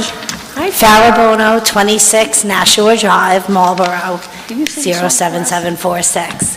I'm here as a parent, a member of the community. I just have to tell you, I wasn't planning on speaking. I know you've all seen me before, I've spoken before. The group that left mocked me on Facebook last week as the poster child of the Board of Ed for my class's presentation last month. And I am very familiar with ridicule, and we all make mistakes. And forgiveness is very easily said, and it's usually never forgotten. And every child in Marlboro, every parent in Marlboro, all of us sitting in this room, had to sign the code of, I don't remember what it's called, the student handbook. And on the last page, it's your parent's signature, the student's signature, and a pledge. And the children are held accountable for their actions, the things they say and the things they do. And there needs to be some level of accountability. And all I kept hearing for the past 3 hours was that the board, this has wasted too much time and the board needs to get together. And then I sat here and watched as you went through, and this was a small agenda in comparison to the work you do. And I appreciate everything you do for us. I've lived in Marlboro for 42 years, except for my short little stint at the University of Pittsburgh. I'm a product of the Marlboro Township school system, and you're my employers. And I'm here as a resident because all you keep saying is you need to work together. You need to do your job as a board.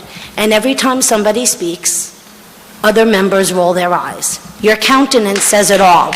And until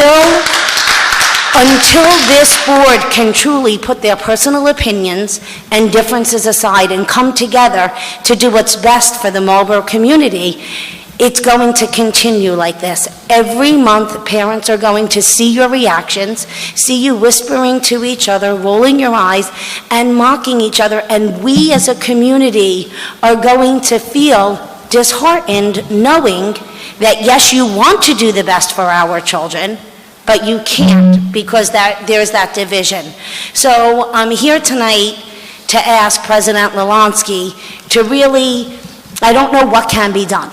I can't give you the answer. I wish I could, because then it would all be easy. But I'm here to ask you to really try to reinforce what we do every day as parents, what I do every day as well as an educator, and to reinforce the good. And to say, you know what, you have to step aside, put your personal opinions aside, and come together. Your opinion is your opinion, but what you say and what you do reflect me as your mother, reflect me as your teacher, reflect me as a Marlboro community member, and there really needs to be some mending. I mean, there's not, you have a problem with your husband, you go to marital counseling, family therapy. There's no Board of Education therapy, but maybe there should be. I don't know. There has to be something, because you can see the members on the board that are Sweden, or what I like to refer to as Sweden, the neutral parties. And then you see the animosity that is felt towards each other. And you volunteer so many countless hours to do what's good for the children of this community. And it would be a shame to let some of that slip by the wayside because we're letting our personal feelings get in the way. So that's all I have to say. Thank you. Well said. Cindy? Sammy? I'm sorry, I'm not even going to try. No problem. Okay, Names tonight. no problem. Elman, sorry, thank you. Thank you. I was just going to say it for her. So I don't want to take up too much of my time, or your time, I apologize. I just want to say first and foremost, thank you for being here this late. I serve on one of the boards in Marlboro Township as well. I know what it's like to be here at 11 o'clock. I actually missed another business meeting that I had, a Skype meeting that I had to do. I understand, and I don't want to belabor a point, but I want to make sure at the same time that we don't walk too quickly away. Ms. Dean, I understand that you regret your actions. I believe that you do, and I want to believe that. I had prepared remarks, and I didn't get to finish them, and I do want to finish them so that you can at least hear them. I wanted to say that we do know the global climate. We understand that there is a lot of tension around the world, and a lot of that focus and light is shining on my faith. I do understand that, and I understand that we all watch the news, and we all understand that the world is in a tough place today. But that doesn't change my identity as an American Muslim. That doesn't change my history or the legacy of my family or why we are here. And that's why we took such offense to what you had written. This was not a personal attack. You are entitled to your freedom of speech, and I say that again. But again, with power comes responsibility. I stand here as co-chair of the Muslim-Jewish Conference, which is based in Vienna, Austria. I work very hard with that initiative, and it's an initiative that has proven very successful, bringing young Muslims and Jews from around the world together to work through differences and to understand each other. Had any of the board members exhibited a level of anti-Semitism tonight, I would be here. And I would be speaking just as strongly because it's the right thing to do. And I also believe that there would have been accountability. I don't believe that this would have been a conversation that would have just passed had this impacted other communities. But I don't want to victimize myself either. The question is not whether we're entitled to display hateful views or even just like them regarding the Muslim community, the Sikh community, any other community, but whether as a public official that is okay. That is the only question that has come forward tonight, and that should be on the table tonight. The freedoms are not in question, but the qualifications are.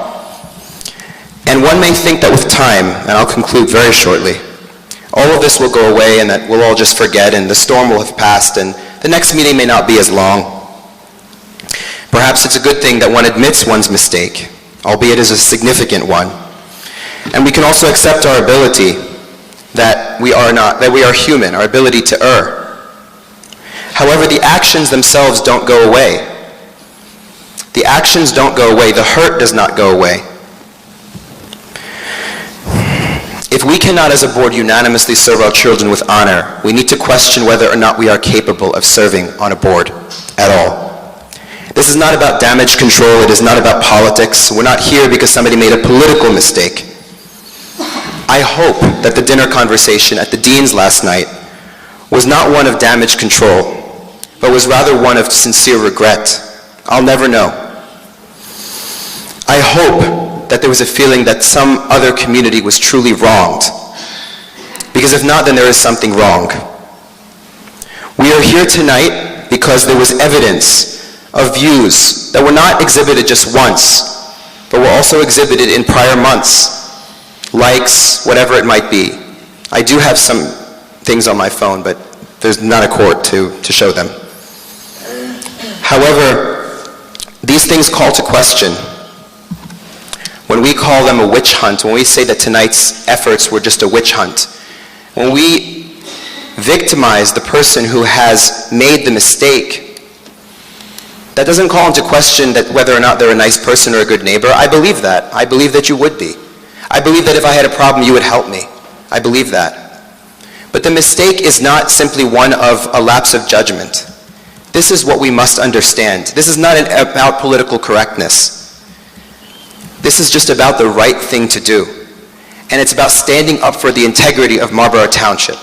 If you can walk away tonight knowing why we were here sincerely, then something was accomplished. But if this is about political correctness and damage control and politics, then we've done nothing.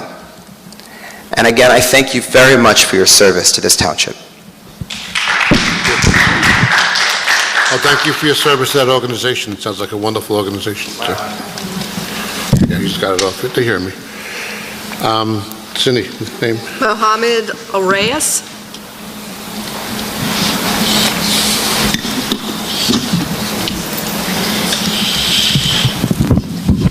I just want to start off saying thank you guys for spending Mohammed Al-Reyes, 99 Gordon's Corner Road. Thank you. I just want to start off saying you guys, thank you for spending your time and having the patience with us. And we understand there was some disrespect coming from beforehand, before everyone leave, and I would like to apologize on behalf of everyone, to you, Mrs. Dean especially. And we're not here to bite at you or come at you in an offensive way. We're just trying to defend ourselves and to see progression in the future. And without that, we're going to be back at square one. And as I was speaking to members during the break, it's actions like these that bring the Muslim community in Marlborough High School, in Marlborough Middle School, in Memorial Middle School, and it affects us dramatically. As I was speaking to the reporter, there's a program in our Marlborough High School called Anytown, and it's an anti-discrimination, anti-bullying in Marlborough High School. And this year I had the honor, for the first time, a Muslim was part of this program. And it took so long for a Muslim to be part of this, to represent and to defend themselves across the entire school. And during that time, worked effortlessly for months for this assembly. And it was finally a step forward when I spoke in front of the entire student body, defending Islam and showing them who Muslims are actually. And for something like that to happen unintentionally, accidentally, we accept your apology and we do give you forgiveness, but it's when we take a step forward, for example, when I spoke in front of the entire school, something like that brings us one step back. And that's what we're here for. We're not here for public resignation. We're not here to attack the board. The board's here to help us, and we're here to tell you guys how to help us, and that's all we're looking for. And as Mrs. Rosenwald, I don't know, I'm sorry if I pronounce it. Rosenwald. You can call me Bonnie, it's okay.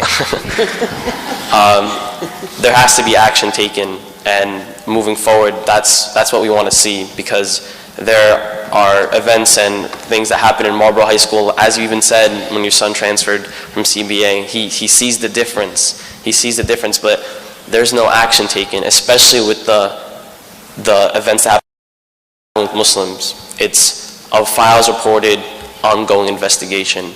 And I can't leave Marlborough High School next year as a senior and leave the school and the community to my younger sisters and to the community's children and have no effect. I created MSA, Muslim Student Association. I'm the founder, I'm the president, to have an effect on this. I want to leaving something that had a positive impact on the community. And without that, we don't accomplish anything. So I would just like some action to be taken to look into this and to specifically look into Marlborough High School and Marlborough Middle School and for action to be taken. Thank you guys.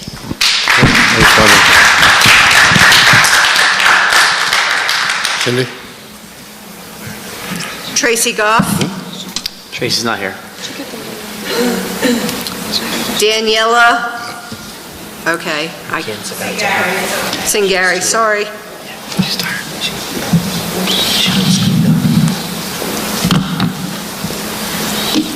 She's looking good.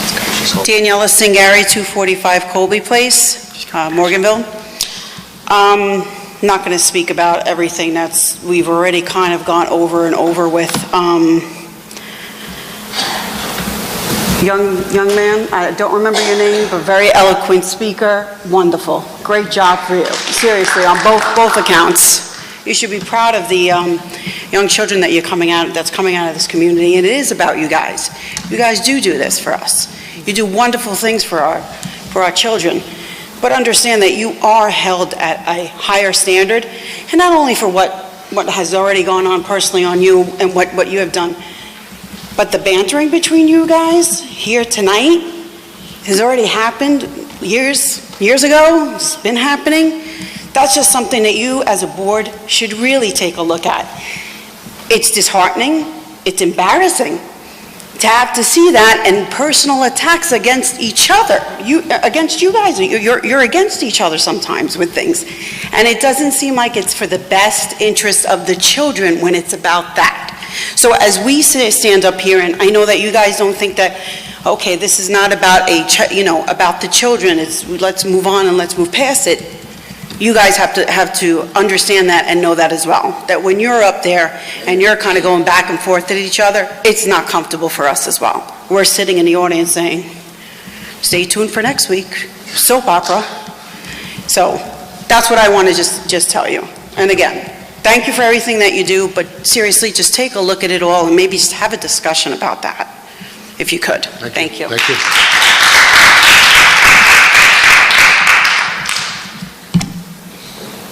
Oh boy, I need help.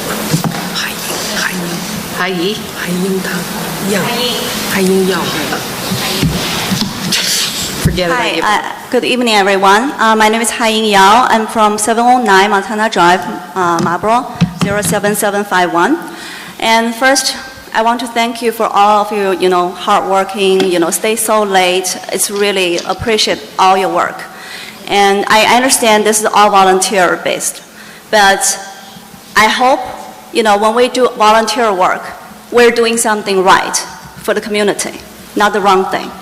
Okay, so I'm here trying to send a message to the Board of Education and to everyone here, especially to Mrs. Dean. First, I want to say, unfortunately, you made a bad mistake, and it's huge. And, sometimes people make mistakes, and sometimes it's forgivable. I'm going to mess it up. But it depends on what kind of situation it is, if it's forgivable or not. Especially, you're on a certain position. You speak up for the public. You represent the children, the people in the community. Whatever you do, you should be responsible for.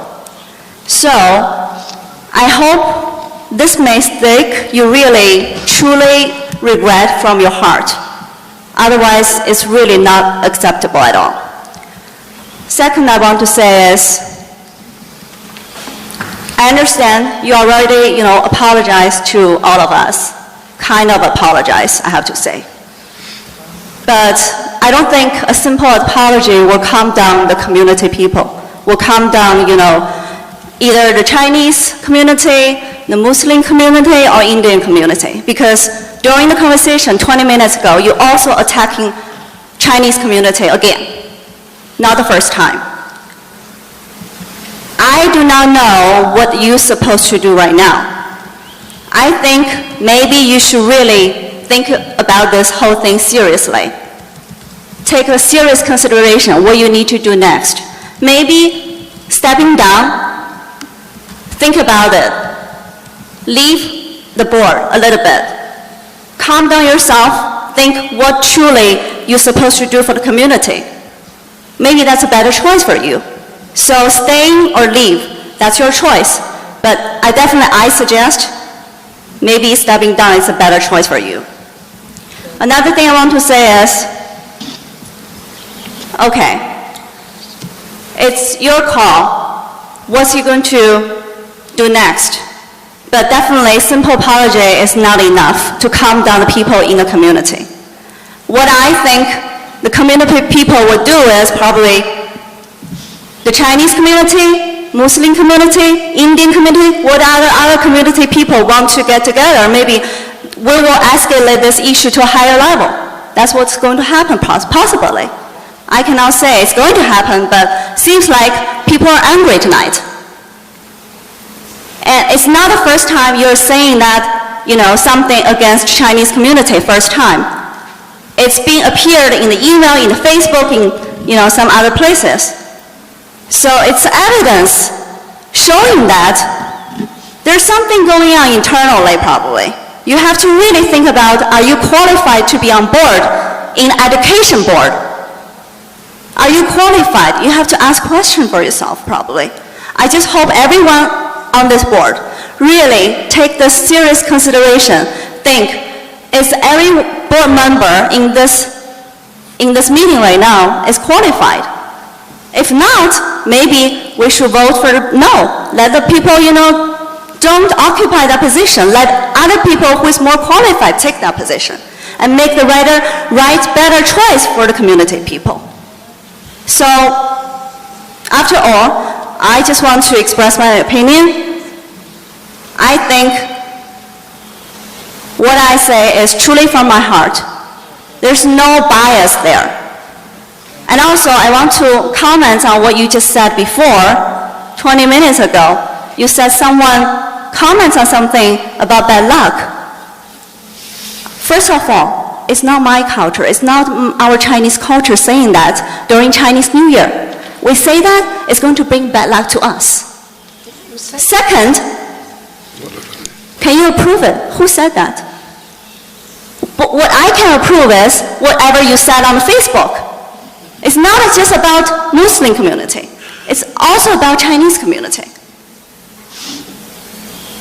So I think, while you're on the board, I really wish whatever you said, be careful what you said. Because you're on a position. It's not like, okay, I'm a random person. I'm not representing anybody else. I can say my opinion. But you're on a board. So when you say something, you truly represent the Board of Education. And also, I got a really hard question from my son today. Asked me, where am I going? I explained to him. I said, I don't understand why that person say that. Why she can be on the Board of Education. I can't answer that question. That's why I'm here to find out. But the answer you gave to us, you gave to me, definitely not satisfied. It's not the true answer. It's just a simple apology. It's not meaning anything. And you're trying to avoid the mistake. You're trying to push that mistake to other people. You say, because my husband made a message, whatever, I don't know. My husband didn't make the message. Okay. Whatever your message, you said, you're just trying to avoid the mistake you made. Take the responsibility. If you do something wrong, take the responsibility. Face it like an adult. That's all I want to say. Thank you.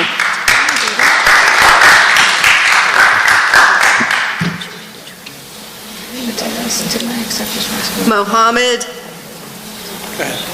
El-Fildali. Very good. Thank you. Mohammed El-Filali. I'm the Executive Director of the Council on American Islamic Relations, also a board member of the Muslim-Christian Dialogue of North Jersey. And I could not help but see the cross on your chest, something I value a great deal. Coming tonight, there was a great deal of, and I'm glad I came in towards the tail end of the meeting. Apparently there were a lot of fireworks, and with my cap, it's okay to avoid, it get burnt quickly. These are the growing pains of our nation. What we see today is, these are the symptoms of what the nation is going through. There are reports of this throughout the United States, whether it's in California, Florida, New Jersey, New York. Just because they observe the holidays in New York, we're not over the problems just yet.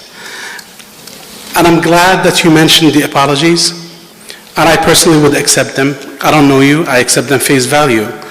But I had hoped when the motion was moved that you would have seconded, you particularly, Gloria Dean, to say, you know what, I'll live up to my responsibility of making a mistake and let the vote whichever way they like. Let it to your peers decide what they like. because this is what we want to tell our young men and women. My child. And we crossed the 50 years mark of crossing a bridge, but we haven't crossed many bridges inside. These are the growing pains of our nation. What the country was 50 years ago, it's no longer. And it would not be like this 50 years from now. And we have to live up to those responsibilities. Of course, you live up to higher standards. And we're here to assist you and to say thank you very much for the work you do. On your off night, you drive in this weather to come to serve the kids that you love. And I have no doubt that you love them dearly. And we all make mistakes. But our kids, we tell them, as young of my 3-year-old, I tell him, you make a mistake, just tell me you made the mistake. We can resolve it. We can deal with it. It's not a big deal. It's not the end of the world. We're not going to get you out of the community. No, you should be still a member of the community. You should remain a member of the community and a role model for these kids, with a mistake or without the mistakes. And as CARE, Council on American Islamic Relations, it saddened me even more that you don't have a Muslim friend. It's not because of the lack of Muslim friends. We make good food, by the way. And my last name is always mistaken for falafel, especially when people are hungry. It's okay. I am here to teach you what the Muslims go through. And I have absolutely no doubt, whether it's the Jewish community, the Chinese community, the Latino, the Greeks, the Italians, the Catholics, the Protestants, all went through the same thing. It's our turn now. And I remind you of what Jesus said. You were a stranger one day before me. And he asks you how to treat me as a stranger. Thank you very much. Anyone else in the public wish to address the board on any item?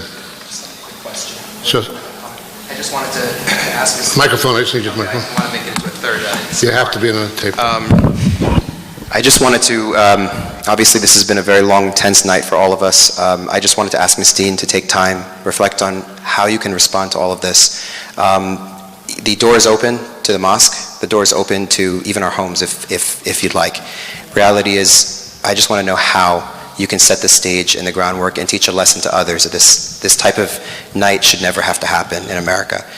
So please take the time and come up with something that you believe is the right thing to do. And we appreciate that. Thank you. Thank you. I just want to say to the gentleman from the high school, while we can't affect the high school, that's a wholly separate different district. It sounds like you've done a lot of work in the high school, an advancement for all the children. All the children. And 1 second. I'm going to suggest if you have time to either email me or Dr. Hibbs your ideas, the things that might have worked in the high school. Maybe they work in middle school and elementaries, maybe they don't. But you may have crossed ground that we haven't covered yet. And, your ideas could help us move forward. So if you do that, I appreciate that. You want to say something? No, I just wanted to get the name, but I thought I had written Antitown is the name of the thing you started in the high school. Anytown, A-N-Y? Spell it? I like anything. Okay, and I'll thank those that stayed to speak again in second public session, and waited it out. Thank you for staying out with us tonight. I'll make a motion to adjourn. There's no executive session tonight. Motion to adjourn. Mr. What? Lalanti, What? wait, before you do that. I'm sorry. John wants to speak to you, Michael. Sure. Can we say something? Just pull closer to you, the microphone. Okay. Now I hear more from the public. And also, I heard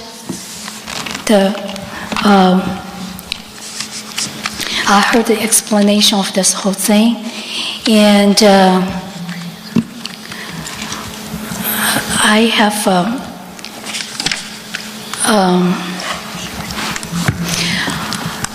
it's really hard. Gloria, I really personally, I admired and salute your passion, energy, and effort to the sport. But I'm puzzled with what I see, what I hear. And I want to make a couple of comments. One is that I heard the comments about this multicultural. Multicultural is a solution to what the Chinese community or ask for the Lunar New Year solution. I disagree, because what this community are asking, this ethnic group, it's not only one ethnic group. The Lunar New Year, it's honored by 4 different ethnic groups. So what they are asking is to have a time off from school that they can celebrate on that particular day, which is the most important day. But what we're giving them is a pick-up a day. I don't think any of those community or ethnic group can really celebrate on the October day that you give to them. So I think the Multicultural Day, when we give this a name, it is a professional development day. Now we name it to Multicultural Day. We are not really meeting what this ethnic group are asking for. We're not giving them a solution. They cannot go and celebrate as people celebrate Christmas Day or Good Friday. They don't. So I wanted to make a comments on the so-called Multicultural Day solution. I understand it may take time to make that happen, but that's not the solution. Another one, I hear the comments that what we discussed tonight about this recognition on the comments, that the disturbing comments about different cultural, different religions is not part of our Board of Education real business. I disagree. This is very important. We as a multicultural community, we need to recognize, to understand, to acknowledge different cultural, different religions, respect to each other. So when we see a bothered event like this happen, we do need a time to discuss and to really asking what is the right thing to do and what we can learn from it. Saying spend the time to discuss this is take away time from our Board of Education business. That's not right.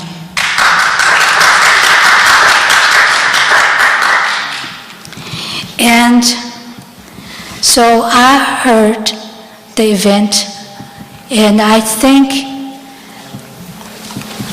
according to many people that talking to me, that they wanted me to represent it to them, and for my personal belief that a public servant made a comments like that, needed to consider if you can serve the public. And when we made some mistake, we needed to take consequence. So I wanted to make a notion, Victoria, to thinking about step down. But we already had that motion from Bonnie. You can do But that motion I- next week. If- The motion failed tonight. You can If do there that. are regulation, if our regulation allows, Our attorney explained to me when a motion fails, the failing side cannot bring it up at the same meeting. They can bring it up at the next meeting. That's not a problem. She can do it tonight. No, she can't. what if our regulation allows me, I would like to make this notion. You can make the motion next week, John, because I had to speak with the board attorney in case something like this would come up. The board attorney told me that if a motion fails, you can bring it up the following meeting, but the part of the side of the motion that failed can't bring it up at the same meeting. That's just my understanding. I can't bring it up again. No, I believe so. I can't bring it up You again. like me to punt and call? I'll call Mark. Call him. Oh, Mark, I have no problem, because he's the one that told me. Board decision to come? Was that a board decision to spend? No, it's not a board decision. If I can get him. There should be a board attorney here the whole time. I agree. It's the only thing I'll ever agree with you, Rhoda. This meeting is like out of control. No, yes or no? I won't follow the regulation. Guys, can I have a form from you? Rhoda said we should have a board attorney here all the time. All right, I'm getting voicemail. I'll try one more time, getting voicemail, he's probably sleeping. You want to try him? Calling somebody 11. Me too. No, he's our attorney, his phone is off. I have to go by what he told me last, which is when a motion fails at the meeting, the losing side, anybody, you cannot bring up the motion again to the next meeting. Anybody can tell you officially. So, Gianna, it's a week away, you can bring it up at next week's meeting. You discuss it, it goes down, that's it. It's all right. Oh, you're a connoisseur on this one. If I could, I wanted to. I say if I could, it's a regulation allowed, I wanted to use my right. Bylaws. But if it's not, I'm going by then what the attorney told me, John. Try him again. You can bring it up at next week's meeting. Try him again. Okay. I'm going to move on, John. You can bring it up at next week's meeting. You can.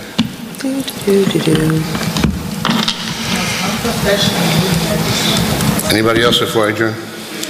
Yes, question.